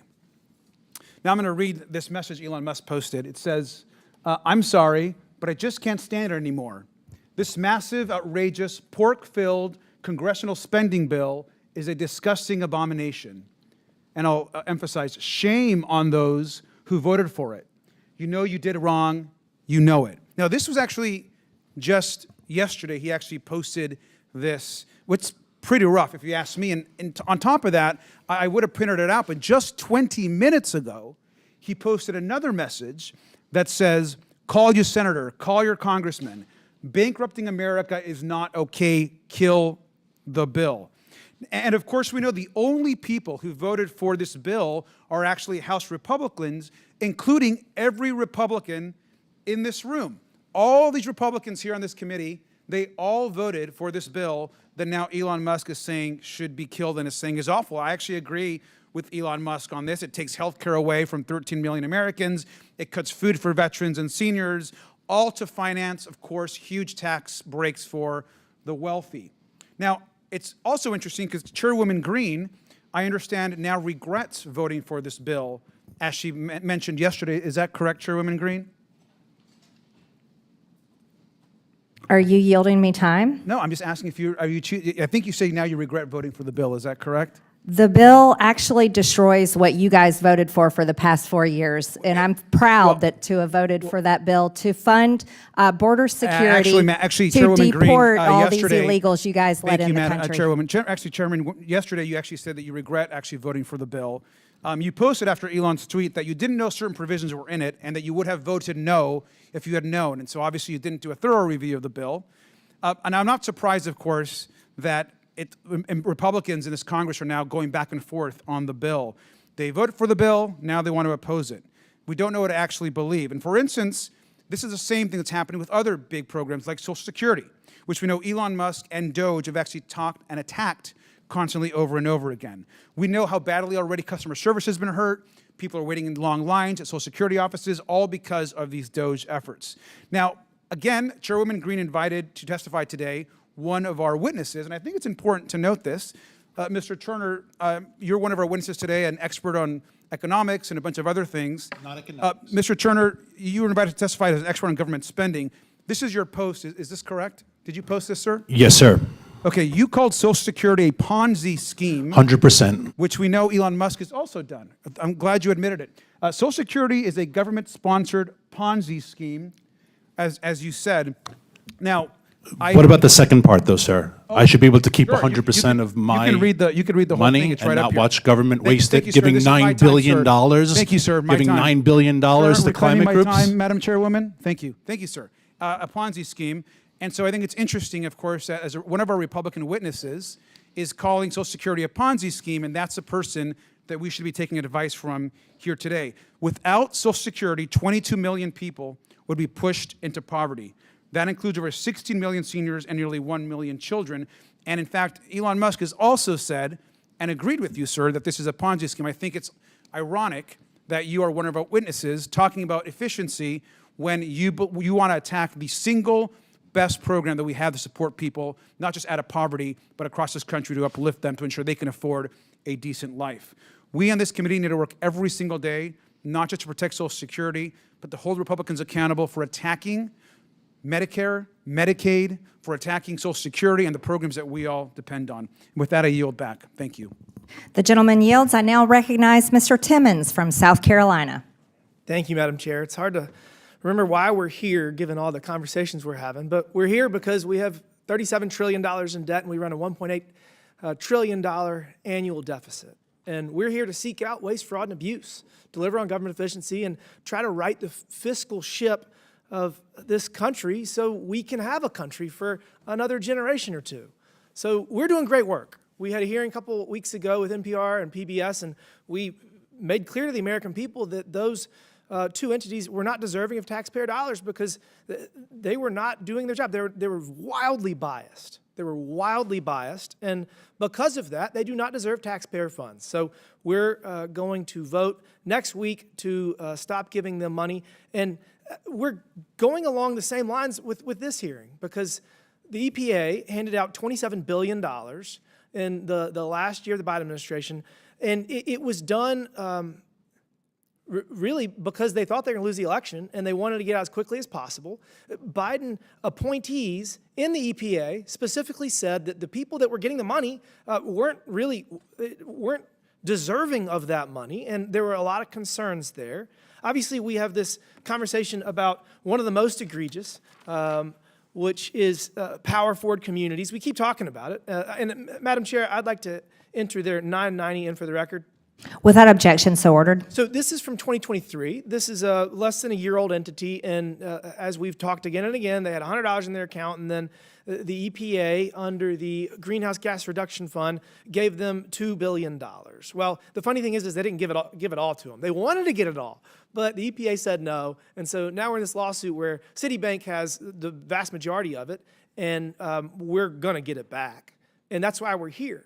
We're going to pass legislation. This is the hearing to show why this is ridiculous. This is, I would just say, waste. Maybe you would call it fraud. I don't know. It's definitely an abuse. So this money is coming back. And this is the hearing to then warrant the rescission. And we're going to have a vote in a couple of weeks. And that's what we're doing. And that's why we're here, because we cannot spend money on ridiculous policies. Mr. Turner, do you agree with me? Are we moving in the right direction here? Yes, and it's critical that we move in this direction. Thank you, sir. And this is just for the EPA. We haven't even gotten into the border security nonsense. I mean, the invasion that was funded by taxpayer dollars over the last 4 years. The Biden administration intentionally and systematically incentivized people to come into this country without knowing any idea who they were. Well, and the best part is they're making Americans get these ridiculous vaccines, which we're going to talk about in a couple of weeks. But they don't have any tests for whether the 20 million people they brought in this country are vaccinated. The irony is just incredible. So back to the issue at hand. Power forward communities should not have $2 billion. Mr. Walter, do you agree that it is an egregious waste of taxpayer dollars to give $2 billion to a bunch of former Obama and Biden high-level employees? Absolutely. I'll give you a better one. Do you think that they would have gotten this money if they were not the former HUD secretary, the former OMB director, the special assistant to Obama, the former Fannie Mae head for Obama? Do you think that if we just got a random group of Americans and said, hey, you want to go, give clean energy appliances to reduce the carbon footprint of our country to a bunch of poor people? Do you want to go do that? Do you want to apply and we'll give you $2 billion? Mr. Walter, is there any world in which the EPA would have given a random group of people $2 billion?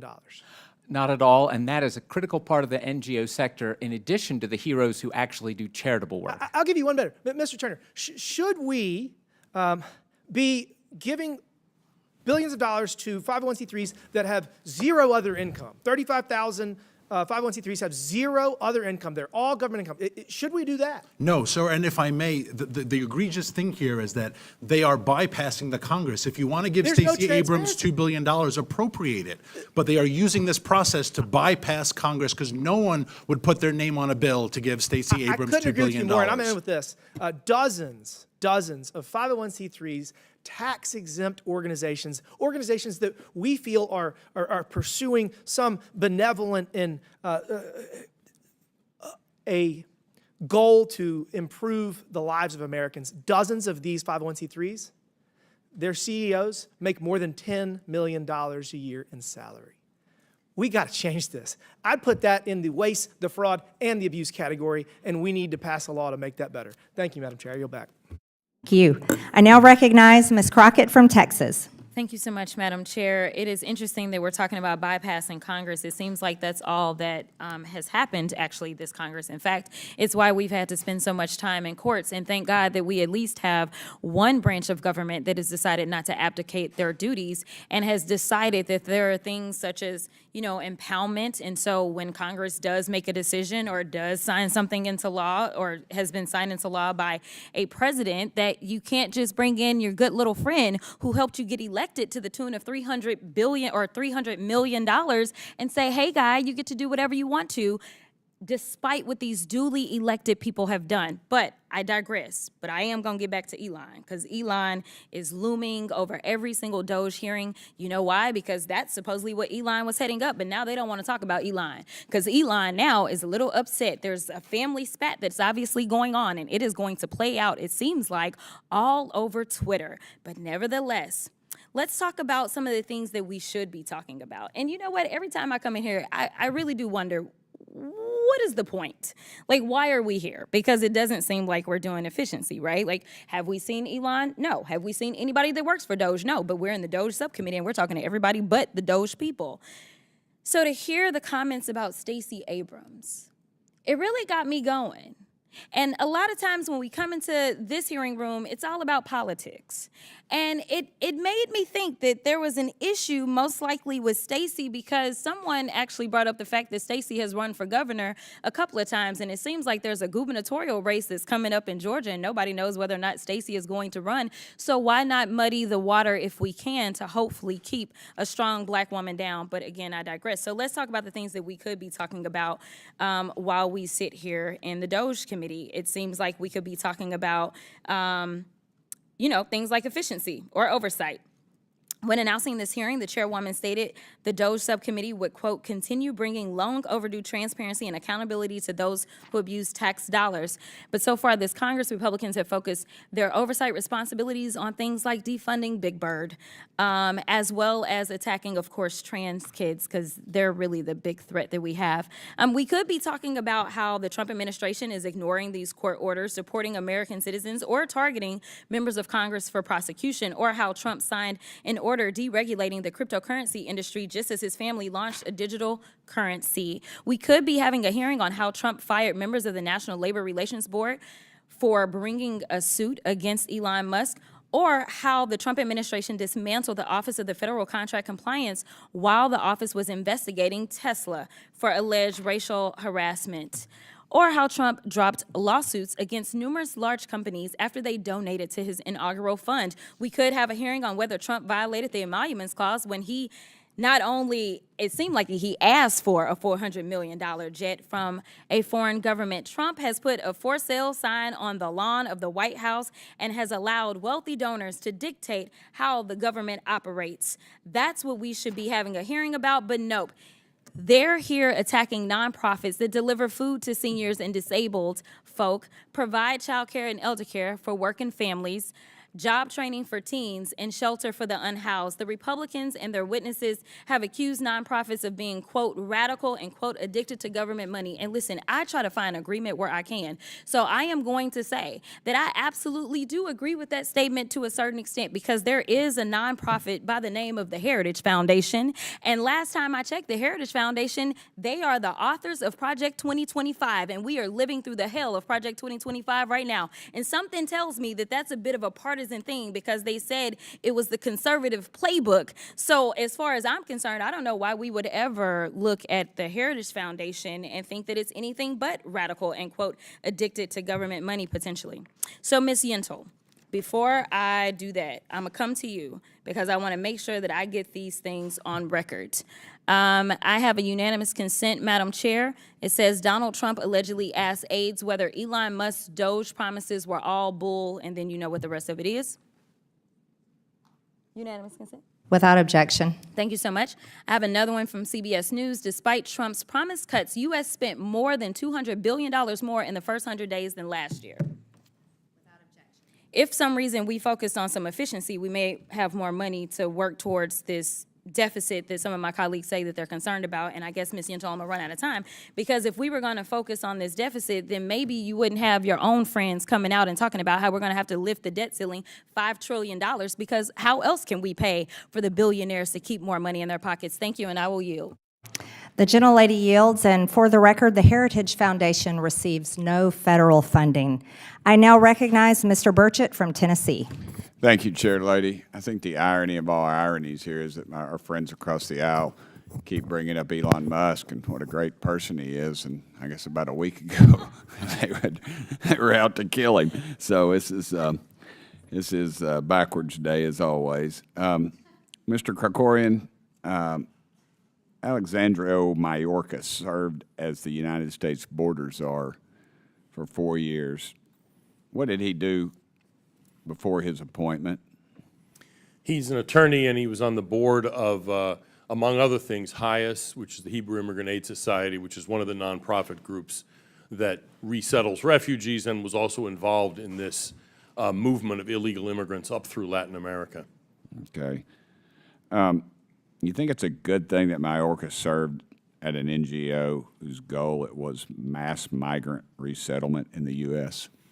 Well, I disagree with the goal, obviously, but no, I think it was a problem because there's a kind of, conflict of interest there. I mean, he was essentially implementing in government policy and having these nonprofit groups, like HIAS, but many others, sort of as proxies to promote the policies that the administration was trying to implement.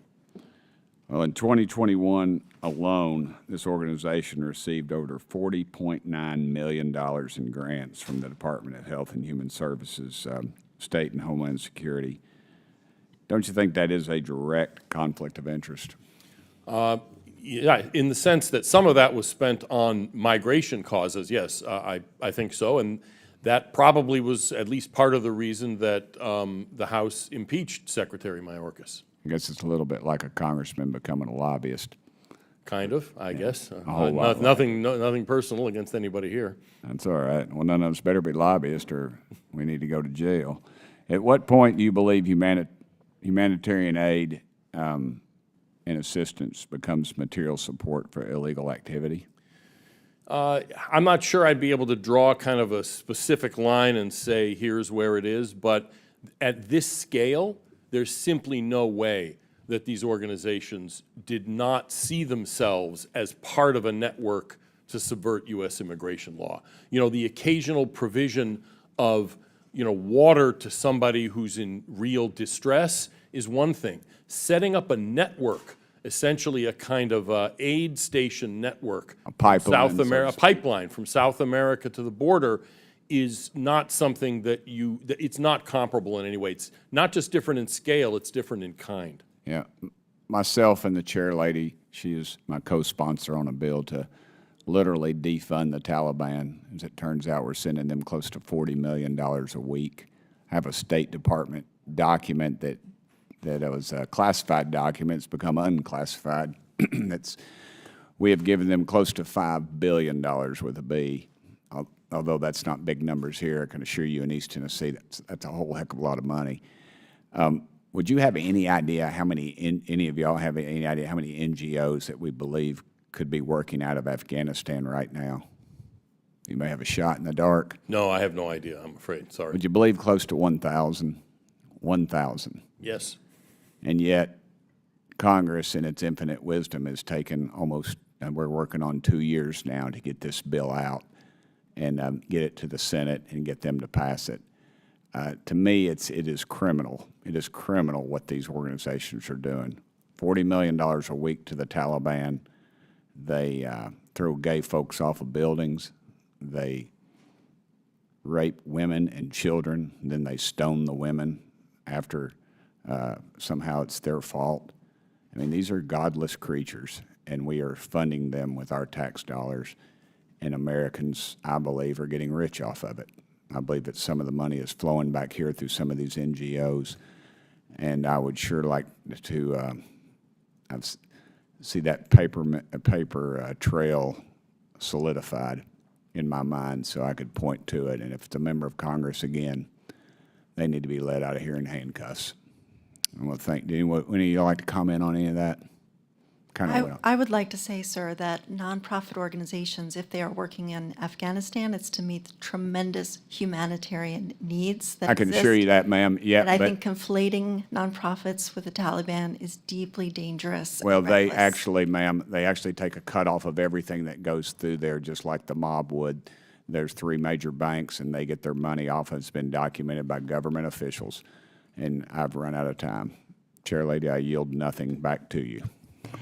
Thank you, Mr. Burchett. Honored to be a co-sponsor of your Defund the Taliban bill. I now recognize Mr. Moskowitz from Florida for 5 minutes. Thank you, Madam Chairwoman, for allowing me to wave on to today's committee under the rules of the Oversight Committee. I appreciate it, as I tried to wave on to a previous meeting and was barred. So I do appreciate you allowing me to attend today. You know, I was the first Democrat member to join the DOGE caucus in Congress. Took a lot of crap for it, by the way. And I did it for the right reason, because I thought government can get smaller, government can save money, and government can be more efficient. That poll's in the 80s. Most Americans know that. And I thought we were really interested in the E part of DOGE, efficiency, okay? But ask yourself, what have we made more efficient in the 6 months that DOGE has been around? Yeah, there are things we have found that shouldn't exist. But name a department, name a system, name a service that this committee or the caucus or Elon has made more efficient. They said they were going to find $1 trillion. They fell 85% short. Look, government is inefficient. But the DOGE caucus and process was like, hold my beer. Let me show you what inefficiency really looks like. Okay? The DOGE caucus hasn't met in months. It had 2 meetings. Congress wasn't involved at all in the process in the executive branch. Elon's gone, the effort's dead, buried, rigor mortis is setting in. I feel sorry, ill talking of the dead. I shouldn't do that. But I mean, seriously, the Newark airport, that is the key example for the American people. You want to talk about how did we make government more efficient? We didn't. We made government the Newark airport. And by the way, now that the national divorce is happening with Elon Musk, and I'm a child of divorce, okay? I mean, who's going to get big balls? I'm worried about him in the divorce. The children always get caught in the middle, right? And so I just, you know, if he's out there, I just want him to know we're rooting for him. Certainly, we've not made FEMA more efficient. The administrator apparently doesn't know there's a hurricane season. Wait till he finds out there's 5 categories. We're going to blow his mind. Nothing has been made more efficient by DOGE. No new technology in any of these departments, no lower costs, hasn't happened, right? We promised to tackle the national deficit and debt. They haven't done that. They've made it worse by the big, bloated abomination bill, okay? I mean, Elon has turned on them, but he's telling the truth. The bill will add to the deficit, and it will add to the debt. And so, listen, I ask my colleagues, point to me one thing we've made more efficient. If you want to drop the E from DOGE, because we've not done efficiency, that's fine. We can rename it. We can always rebrand. They're great at that. But nothing has been made more efficient. Here are the wins for congressional Republicans. You ready? They're going to do a $9 billion rescission bill, okay, which they're going to get rid of Elmo, which the American people were clamoring for. Okay, but they're going to add $2.4 trillion to the debt. $9 billion versus $2.4 trillion. And then they want us to cheer for them and give them a trophy like they were a 5-year-old at a soccer game. Everyone gets a trophy for their participation.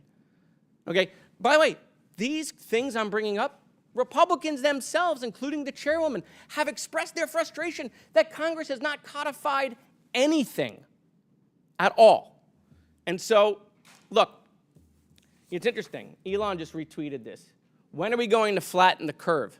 It's fascinating. We're using COVID graphics and COVID slogans. This is the debt. This isn't COVID cases, okay? And yet, my Republican colleagues who have always talked about the debt and deficit, I went out, I bought the debt clock that Thomas Massey wears, $99, by the way.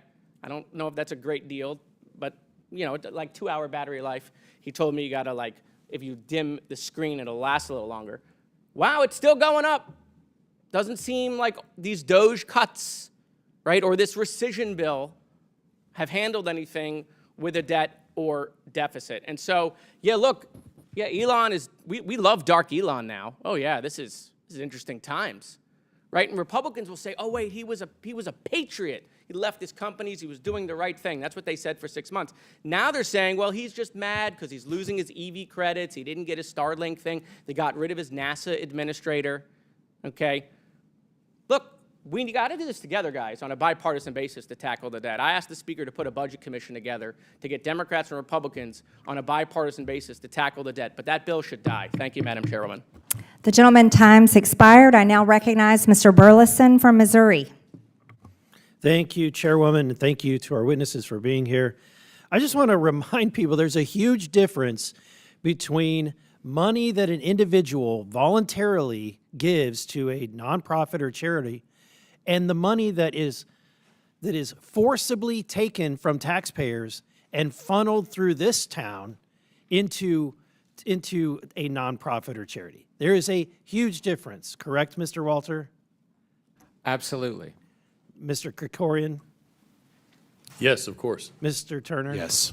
And Ms. Yentl, wouldn't you agree there's a huge difference? There's a difference, sure. Okay, thank And there's you. a difference in Thank you. accounting and auditing and There is, thank oversight you, and thank you. I'm going to transparency get my as well. time back here. It's a Sure. simple question.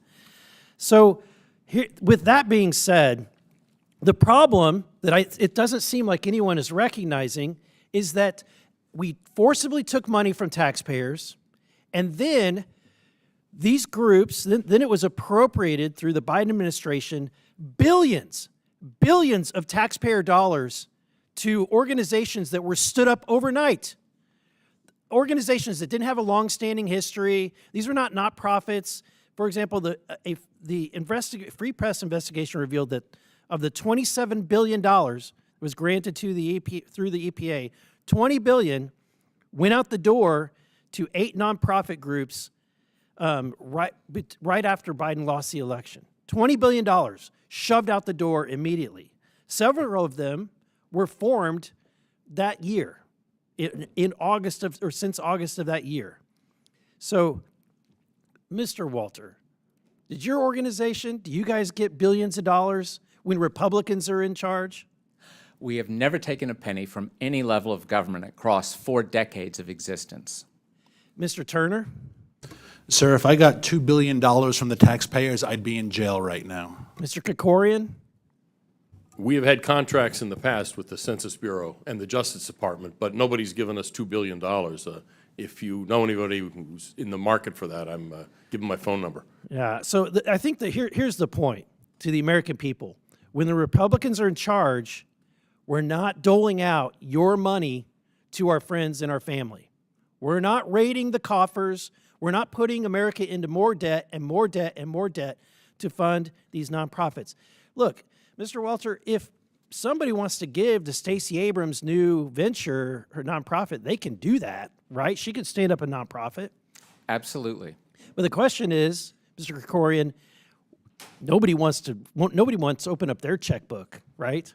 I wish. Yeah, I've been working on that. And that's the very reason why they come to this town, is to convince lawmakers, their friends, their family member, their ally, to write a check that no one in the private sector would want to write for an effort that no one really would want to believe in. Mr. Turner, is it true that the Biden senior climate policy advisor, Jai Wise, directed $5 billion to Coalition for Green Capital. Yes. And let's point out, she worked for the Coalition for Green Capital, right? She previously worked for them. Yes. So she sent money to the organization that $5 billion. Is that not blatant corruption, Mr. Turner? And not only that, sir, $5 billion is very difficult to spend. $5 billion is an absurd amount of money. We heard a congresswoman talk about the jet that President Trump got. That was $400 million. This is $5 billion. It's impossible to spend $5 billion ethically. Yeah, to put that in context, I remember being in the state of Missouri, and Missourians, at one point, whenever I was a lawmaker, we spent $5 billion for all the school districts in the state of Missouri. Okay, so they funded every school district, the state funds. That was $5 billion. How much money did the Biden administration give specifically to Rewiring America initiative, where Mrs. Abrams was brought on as a senior counsel? Approximately $2 billion. $2 billion. So let me get this straight. Progressive loyalists like Abrams and other senior admin officials left the admin and feathered their nest on their way out with our taxpayer dollars, correct? Correct. Thank you, Madam Chair. I yield back. The gentleman yields. I now recognize Ms. Presley from Massachusetts. Thank you to our witnesses for being here today. What we are witnessing from occupant Trump, his administration, and Republicans writ large is not governance. It is a targeted, dangerous assault on the independence of our nonprofit organizations. We've seen these attacks take many forms, perhaps most visibly in my own district, the Massachusetts 7th, as the administration continues its unlawful campaign against Harvard University. Trump has threatened to revoke Harvard's tax-exempt status, freeze billions in federal funding for scientific research to save lives, might I add, and publicly vilify students and faculty, all part and parcel of his attacks on education. But let me make it plain. This isn't just about Harvard, and it's definitely not about government efficiency, the name of this subcommittee. This is about Trump and Republicans punishing people who disagree with them. It is about attacking nonprofits of all sizes that serve the vulnerable and marginalized and stand in the gap for our communities. It's about trying to intimidate every charity and nonprofit in this country and spark a fear that if you speak up, if you do something the Republicans don't like, you could be next. A hospital that provides abortion care, a local food pantry that feeds immigrants, or an advocacy group that fights for civil rights. Donald Trump is weaponizing our tax laws to attack nonprofits at the same time he is pushing for tax cuts for Elon Musk and billionaires. Ms. Yentel, can the president or executive branch legally revoke a nonprofit's tax-exempt status simply because it disagrees with that organization's lawful speech or mission? They can't. The statute is very clear that that is illegal. Thank you. Republicans think the answer is yes, but that would mean every nonprofit in America is just one tweet away from being targeted by the federal government. I'm proud that in the Massachusetts 7th, community-based organizations are speaking up and fighting back against Republican attacks, and I know they are doing it at risk of serious threat. Ms. Yentel, can you make plain what are the consequences to charities and nonprofits losing tax-exempt status? Well, tax-exempt status is given to nonprofit organizations that do essential work to meet needs in their local communities in exchange for significant transparency and accountability. And if nonprofit organizations lose their tax-exempt status, it could create significant challenges for them to be able to do their work related to how and where they get their funding, and it could cause them to have to shut down their work altogether. Their work, which is to the betterment of us all, Which is to the to collective, meet our local shared needs. constituents. Yes. Very good. Let's put this in perspective. Trump is firing government workers that administer programs like Head Start and Social Security, while also attacking nonprofits that provide resources and supports to vulnerable populations.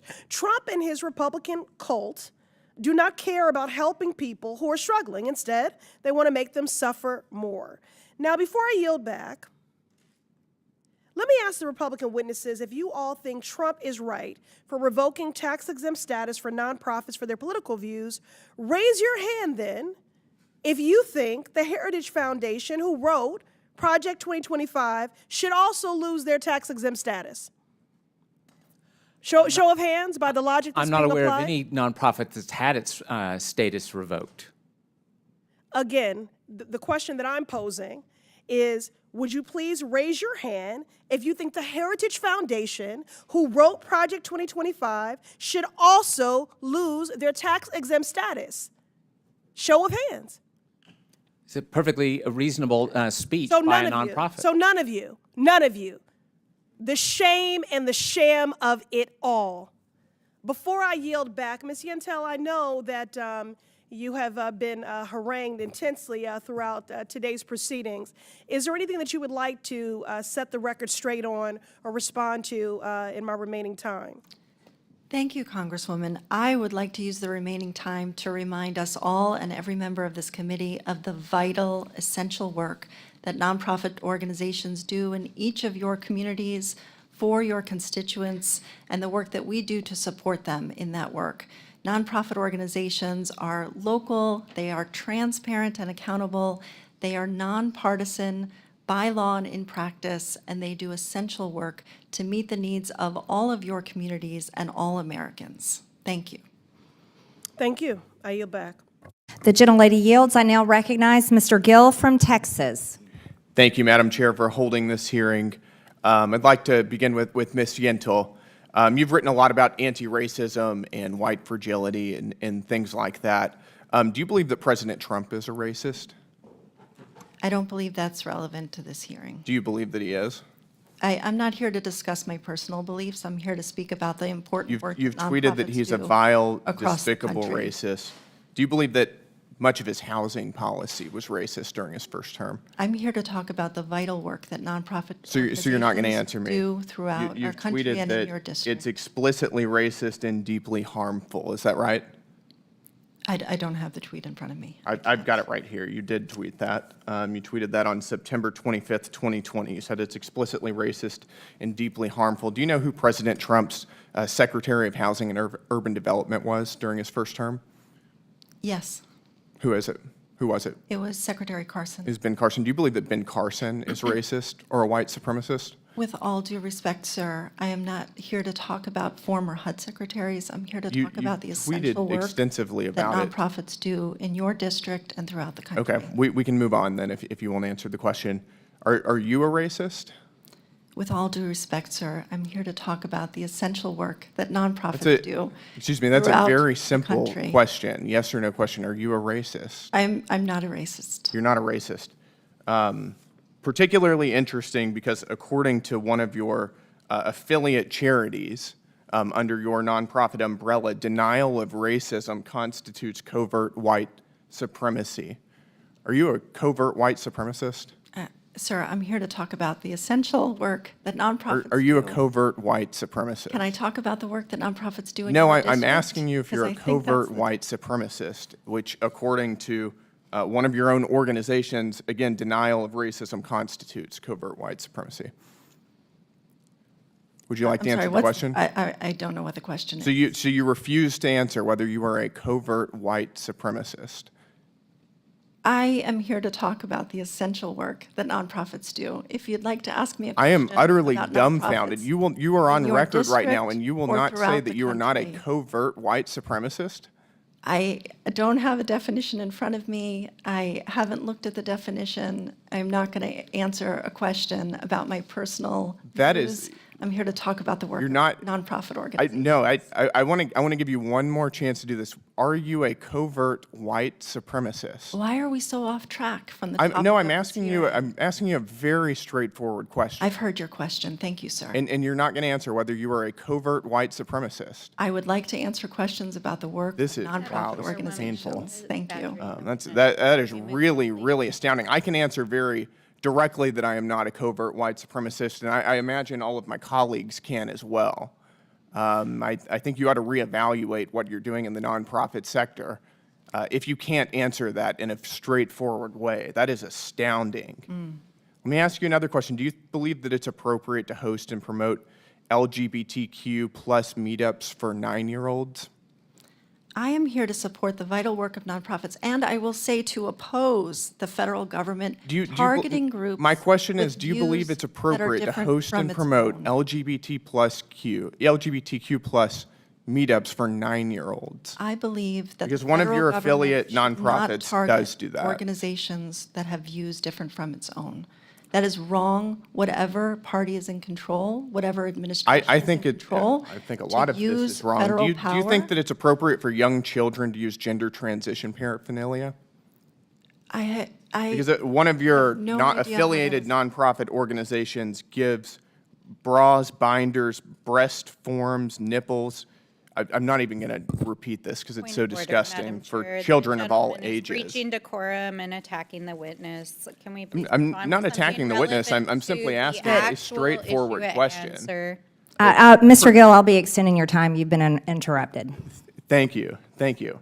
Do you believe that art exploration camps for transgender and gender diverse youth of the age of 11 is normal? We support the vital work of nonprofit organizations and oppose the federal government opposing So you and refuse targeting to answer any of organizations these with questions. views You different refuse to than their even own. answer the question of whether you are a covert white supremacist. I'm not here to answer questions about my personal views or my personal Is that because you don't want to disclose whether you're a covert white supremacist? I'm here to talk about the essential I'm work giving that you a chance nonprofits to do. tell the world that you are not a covert white supremacist. Thank Will you you for the do chance. that? I'll pass on your chance. You'll pass on Thank that. you, sir. That is astounding. That is really astounding. You're a radical far left activist, and you're masquerading as somebody promoting nonprofit, nonpartisan institutions, and you will not even tell this committee that you are not a covert white supremacist. That's astounding. I yield my time back. The gentleman yields. Witnesses are reminded you're under oath and you're here to answer questions to the committee. I now recognize Mr. Kazar from Texas for 5 minutes. Chairwoman Green, you and my Republican colleagues have called this hearing that is all about cutting off money to nonprofits for things that are, quote, contrary to the national interest. What we've heard here is my Republican colleagues going after nuns and priests that feed immigrants, going after nonprofits that do scary things like support our queer youth. It is astounding to me. But we do have one nonprofit leader here, Mr. Krikorian. Mr. Krikorian, you're the director of the Center for Immigration Studies, correct? Yes. And according to your organization's website, you do receive taxpayer funding or have from the Department of Justice and the Census Bureau. Yeah, we did research contracts for them many years ago. Got it. And so you do have a taxpayer-funded nonprofit, and your nonprofit, as we've discussed in committee before, has shared articles from Kevin McDonald, whose work argues that Jewish people, alleged by him, are genetically driven to destroy Western societies. Is that correct? We distributed no such article.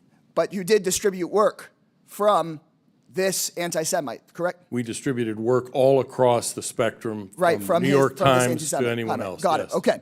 Your organization has also circulated an article by Holocaust denier John Friend. Is that correct? We said last time we were in a hearing that yes, you have. We've distributed no articles about Holocaust denial, obviously. It has But you nothing to have do from with us. Holocaust denier John Friend?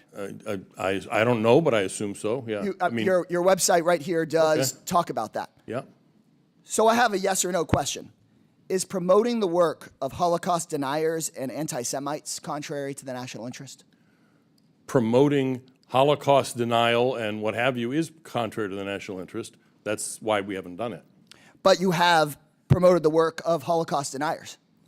John Friend. There were several examples. We've also promoted the work of Open Borders people in that effort to present a broad range of views. Yeah, absolutely. And we don't endorse one way or the other. So you have promoted the work of Holocaust deniers, but have you received anything from DOGE asking whether they want to cut your funding? Have Republicans called you in to ask about your nonprofit and said, hey, we don't like that you've promoted the work of Holocaust deniers. Have you had any funding cut by DOGE or by this committee? We don't get any funding to be cut. But you have received Department of Justice funding. And Decades ago, yes, yeah. And so, look, let me just be real clear here. This hearing is not about taking on nonprofits that are going, quote, against the national interest or who are, quote, extreme. This is all about trying to shut down nonprofits who might share political views that are different from that of the President of the United States. This hearing, they're going after organizations they call radical because they're kind to kids that are having trouble in school, kind to kids that are trying to figure out who they are in the world. They're going after nonprofits, and you, sir, and your nonprofit are saying that the radical people are the priests and nuns that feed the hungry, the nonprofit organizations that, yeah, give shelter to immigrants, that I understand your Center of Immigration Studies does not like immigration very much. But let me tell you, the radical folks aren't the folks out there doing good. The radical folks that you might disagree with, their version of the good, but the radical folks are the people that in your face come to this committee hearing and are sharing through their websites, through their listservs, articles by Holocaust deniers. And you're saying, yeah, we didn't share the Holocaust denying articles, but we shared some of his other stuff. I'll make my last point here clear. I represent Texas. I have long-standing ties to the city of El Paso, where in 2019, 23 people were murdered at a Walmart. The murderer said, quote, it was based on the Hispanic invasion of Texas. And after the shooting, Mr. Krikorian, you said that the manifesto was, quote, remarkably well written. Can you tell us which part of his manifesto was remarkably well written? What I meant by that was that it seemed improbable for a nutcase like that to have written something that was relatively, at least grammatically correct. That was my point. Look, folks here on this committee are trying to shut down nonprofits because they disagree with them. Your nonprofit and you, sir, saying that the El Paso shooter had a manifesto that's The gentleman's time has expired. The gentleman's what goes around comes around. The gentleman's time has expired. Chairwoman, okay. I now recognize Mr. Jack from Georgia for 5 Chairwoman, minutes. I just want to make clear Thank you, that Madam what goes Chair, around can come and around. Thank you, Madam Chair. As one of 2 Georgians on this committee, yourself included, Madam Chair, I'd like to first rebut the charge from one of our Democrat colleagues that we are today trying to politically tear down Stacey Abrams. To remind our Democrat colleagues, Madam Chair, a majority of Georgia voters have twice rejected Stacey Abrams, in 2018 by 2%, in 2022 by 8%. So there's no need for this committee to politically tear down Stacey Abrams when the people of Georgia already have. But this committee is focused on eliminating waste, fraud, and abuse across our government. And again, the purpose of our hearing today is to talk about waste, fraud, and abuse among non-governmental organizations or nonprofits. And if I could start, Ms.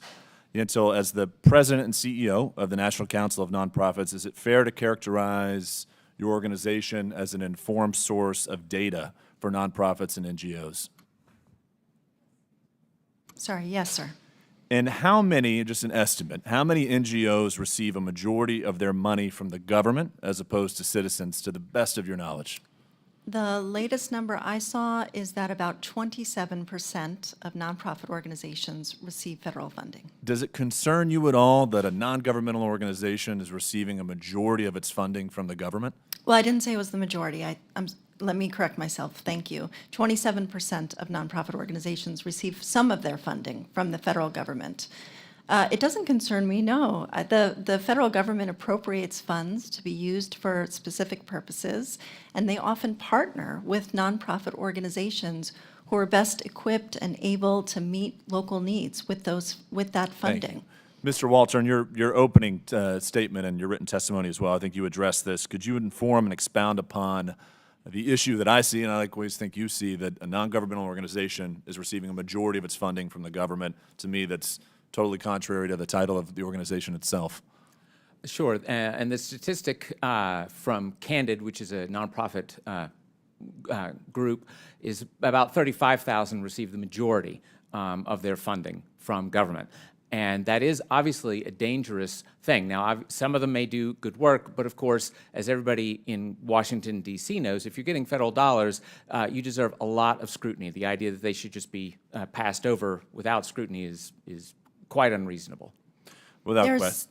Can I'm I sorry. add? I'm going to continue on Okay. my line of questioning. Thank you. Mr. Krikorian, I want to also give you an opportunity just to affirm for the record. I know one of our Democrat colleagues tried to suggest that you are immune from DOGE cuts. I heard you loud and clear, though. The funding and the contracts with Department of Justice and the Census Bureau were, to your point, decades ago. You're not receiving government funding right now. No.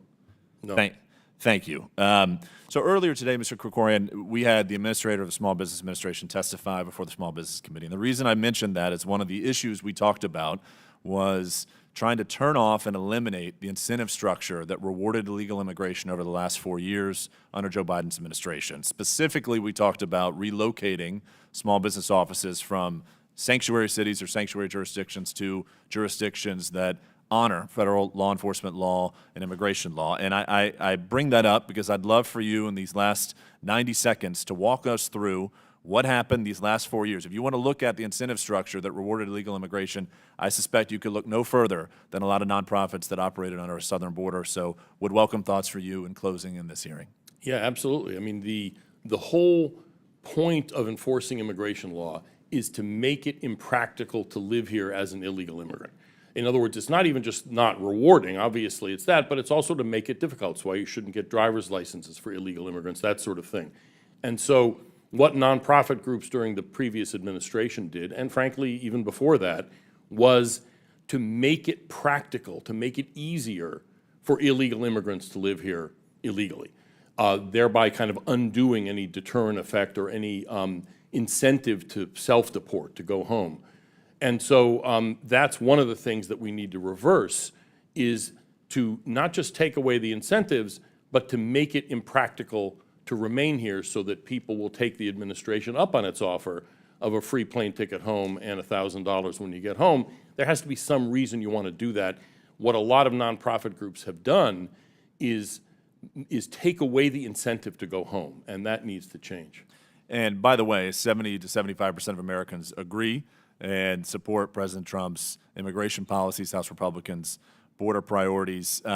Just closing number from you in statistic, can you estimate over the last 4 years how much taxpayer money was funding, to your point, the incentive structure we're trying to eliminate today? I wish I had a number, but it's all over it's billions, but I have no idea how much exactly. Billions of dollars. With that, Madam Chair, I yield. The gentleman yields. I now recognize Mr. Gosar from Arizona. Ma'am, excuse me, may I ask a question first before the congressman speaks? I apologize for the rare point of order. I wasn't able to ask Mr. Kassar before he ran out the room, but he was looking at the witnesses, talking about a murderer, and said, what goes around comes around. And I don't know what that comment meant. I don't have the luxury of Capitol Hill police to protect me.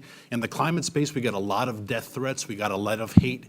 The climate environmental groups are the original violence. I just don't know what goes around comes around meant. Mr. Turner, we'll address you feeling threatened as soon as the hearing is ended. Thank you very much. Thank you, ma'am. Yep, Mr. Gosar's recognized for 5 minutes. Thank you, Madam Chairman. Thank you for allowing me to sit down.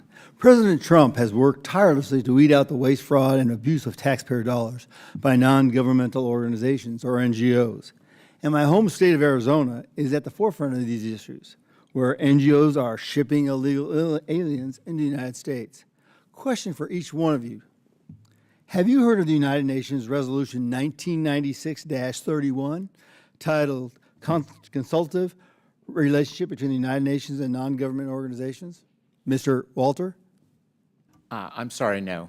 How about you, Mr.? No, I have not. How about you, Turner? Familiar, sir. How about you, Ms. Dantle? No. Well, I'm going to give you some cliff notes on this one, okay?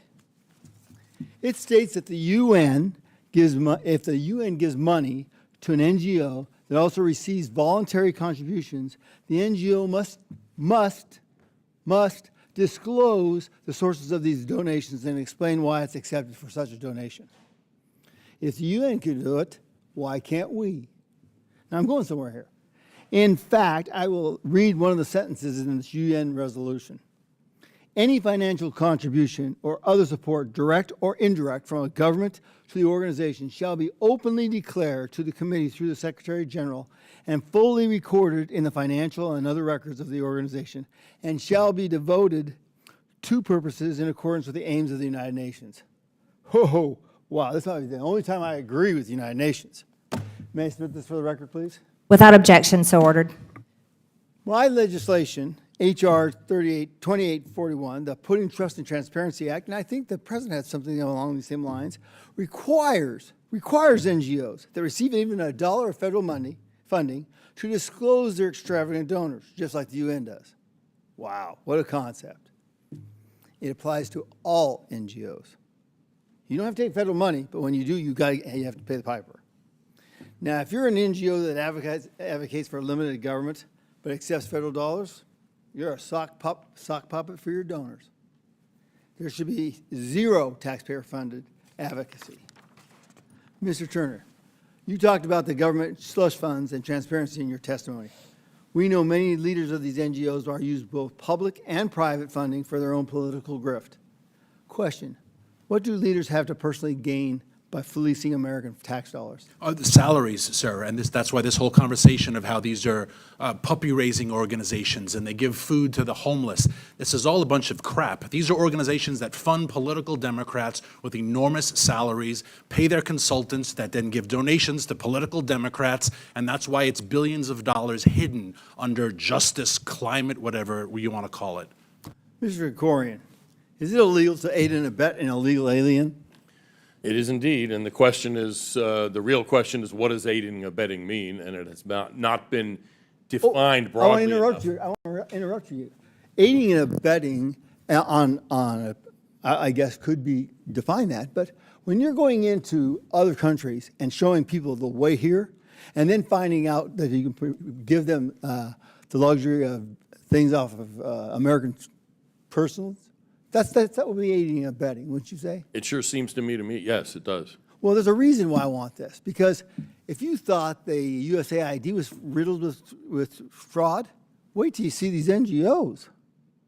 I love what Ms. Gentle was saying.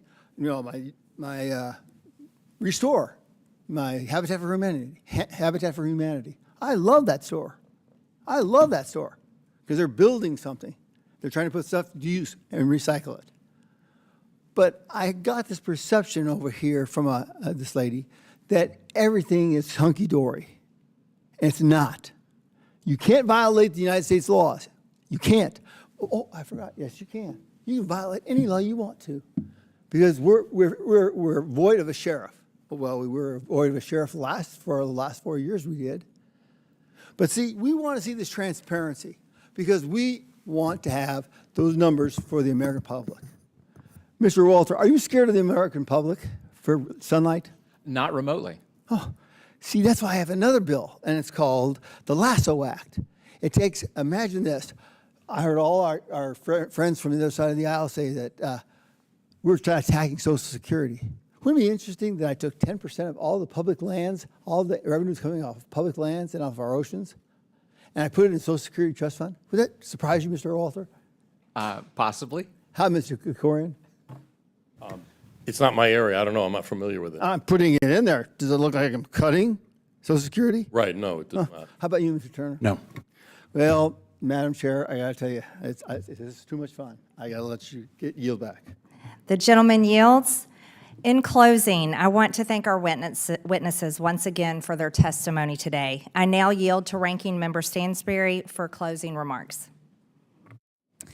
All right, thank you, Madam Chairwoman. I want to start by saying this is not normal.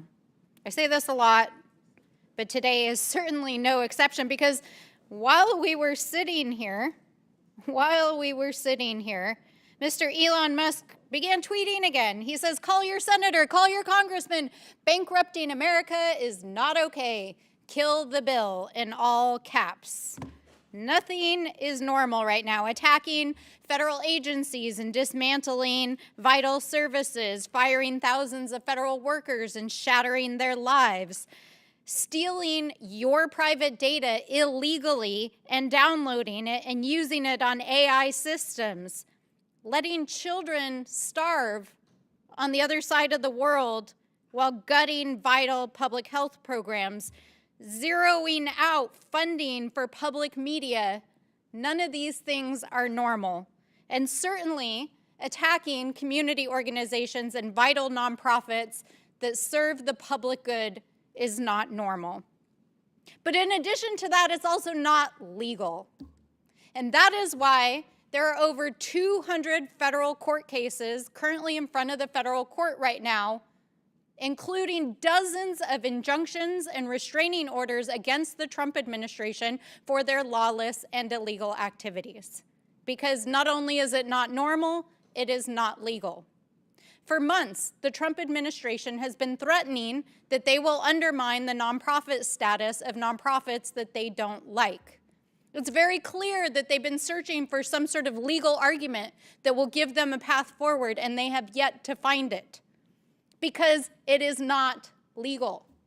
The law is very clear. It is not legal. They cannot go after your IRS status. They cannot go after your nonprofit status. It is not legal. So, if you are a nonprofit in America and you are listening to this hearing and you are feeling frightened, scared, you've received a letter, you've received a threat, or you have been contacted by DOGE or any federal official to audit or enter your nonprofit organization, know your rights. Contact a lawyer. Make sure you understand what your rights are and what you can do to protect your organization. Now, I understand that my friends across the aisle want to talk about corruption, waste, fraud, and abuse. I mean, this is the DOGE subcommittee, but it is so bizarre to see the high level of gaslighting that happens every moment in this Congress. They want to talk about corruption and nonprofit organizations that do voter registration and help fight the climate crisis and help starving children, but they won't even acknowledge that Elon Musk, who just left the administration, gave himself billions of dollars in private contracts while serving in the federal government, that he himself changed out the communications infrastructure for multiple agencies, set himself on a path to get billions of dollars in private DOD contracts, and yes, he did download your data. And we will hold him accountable, because no one is above the law, including the president. So if we want to talk about corruption, why don't we talk about a president who launches a meme coin and takes hundreds of millions of dollars in payments from foreign governments laundered through his family business? How about we talk about a president who solicited a foreign government for a $400 million plane that he wants to keep privately through his presidential library afterwards? How about we talk about a president that wants to sell pardons for meme coins? You guys want to talk about corruption? Or we can talk about dark money and its influence on politics. Now, I understand that some of the witnesses felt a little exposed here today by having facts presented about what their organizations are, who funds them, and what they do. But the facts remain. The facts remain.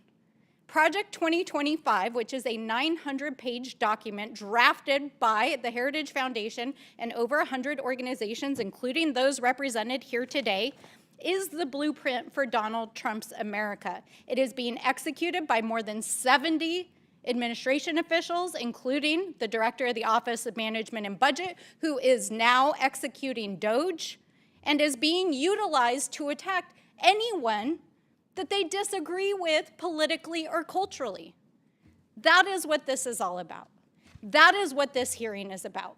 And we want all of you out there who are listening to know this is not normal, it is not legal, and we will fight it every step of the way.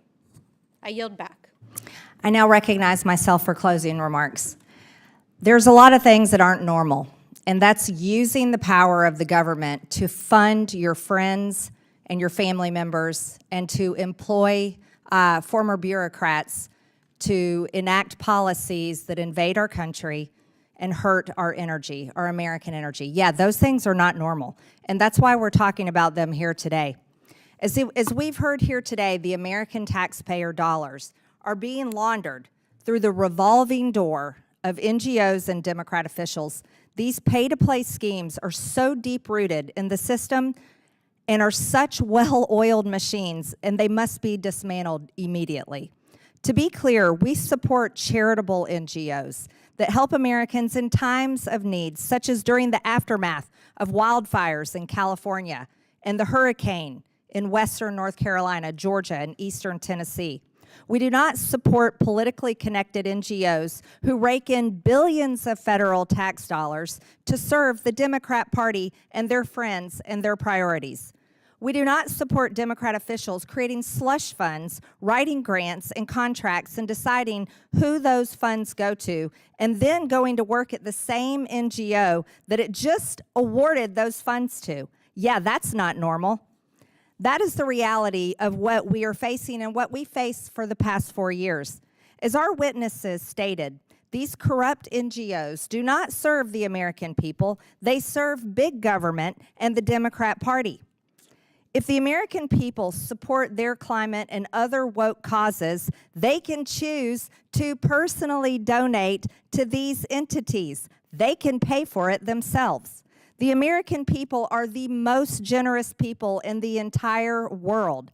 In 2023 alone, Americans privately donated over $557 billion of their own money. They should be the ones who decide where their money goes. They can choose if they want to donate to a nonprofit and which nonprofit. The American people are not just generous with their money, but they're generous with their time as well. In 2023, nearly 76 million Americans, almost 30% of Americans, formally volunteered through an organization. The government didn't make them do this. They did it on their own. The government didn't hold a gun to their head and make them volunteer. The government did not hold a gun to their head and make them donate their own money. They did it on their own. However, the government is forcing them to pay for things that they don't support and they don't want happening. The United States is $36 trillion in debt. In 2024, the government spent over $1.8 trillion more than it took it in. And in 2025, the interest on our debt is expected to exceed $1 trillion. Our government is broke. Our government is going bankrupt. Our government is not a charity for the left to use to launder money through to their friends and to former government employees. Notice this. This is extremely important. There's a difference of what you heard on this committee today. Our Democrat colleagues believe taking money from the American people and forcing them to support the causes that they support is the right thing to do. They don't believe in the mission of this subcommittee, which is DOGE, which is delivering on government efficiency. And that is a mission that has been created in this administration, thankfully to President Trump, and it is a mission that we are continuing here on this subcommittee on oversight, and we're proud of it. As a matter of fact, we are delivering government efficiency, and we are proud to let everyone know that we will be voting next week for actual DOGE rescission cuts that this committee held hearings on. And that is producing results for the American people, because most of the time in Congress, all Congress does is to create more laws, create more regulations, and spend more of the American people's dollars. But right here on the DOGE subcommittee, thankfully to the hard work of its members and staff, we are actually making a difference, and we're going to be cutting government funding, government spending, government waste, fraud, and abuse. In closing, we are incredibly grateful to the Trump administration for directing all federal agencies to review all agency funding to NGOs. These actions taken by the Trump administration will finally provide long overdue oversight over the revolving door of NGO corruption. And we will continue our work here on the DOGE subcommittee, no matter how much pitching of tantrums that we hear from our Democrat colleagues. We're proud of what we're doing, and we know the American people support it. Thank you.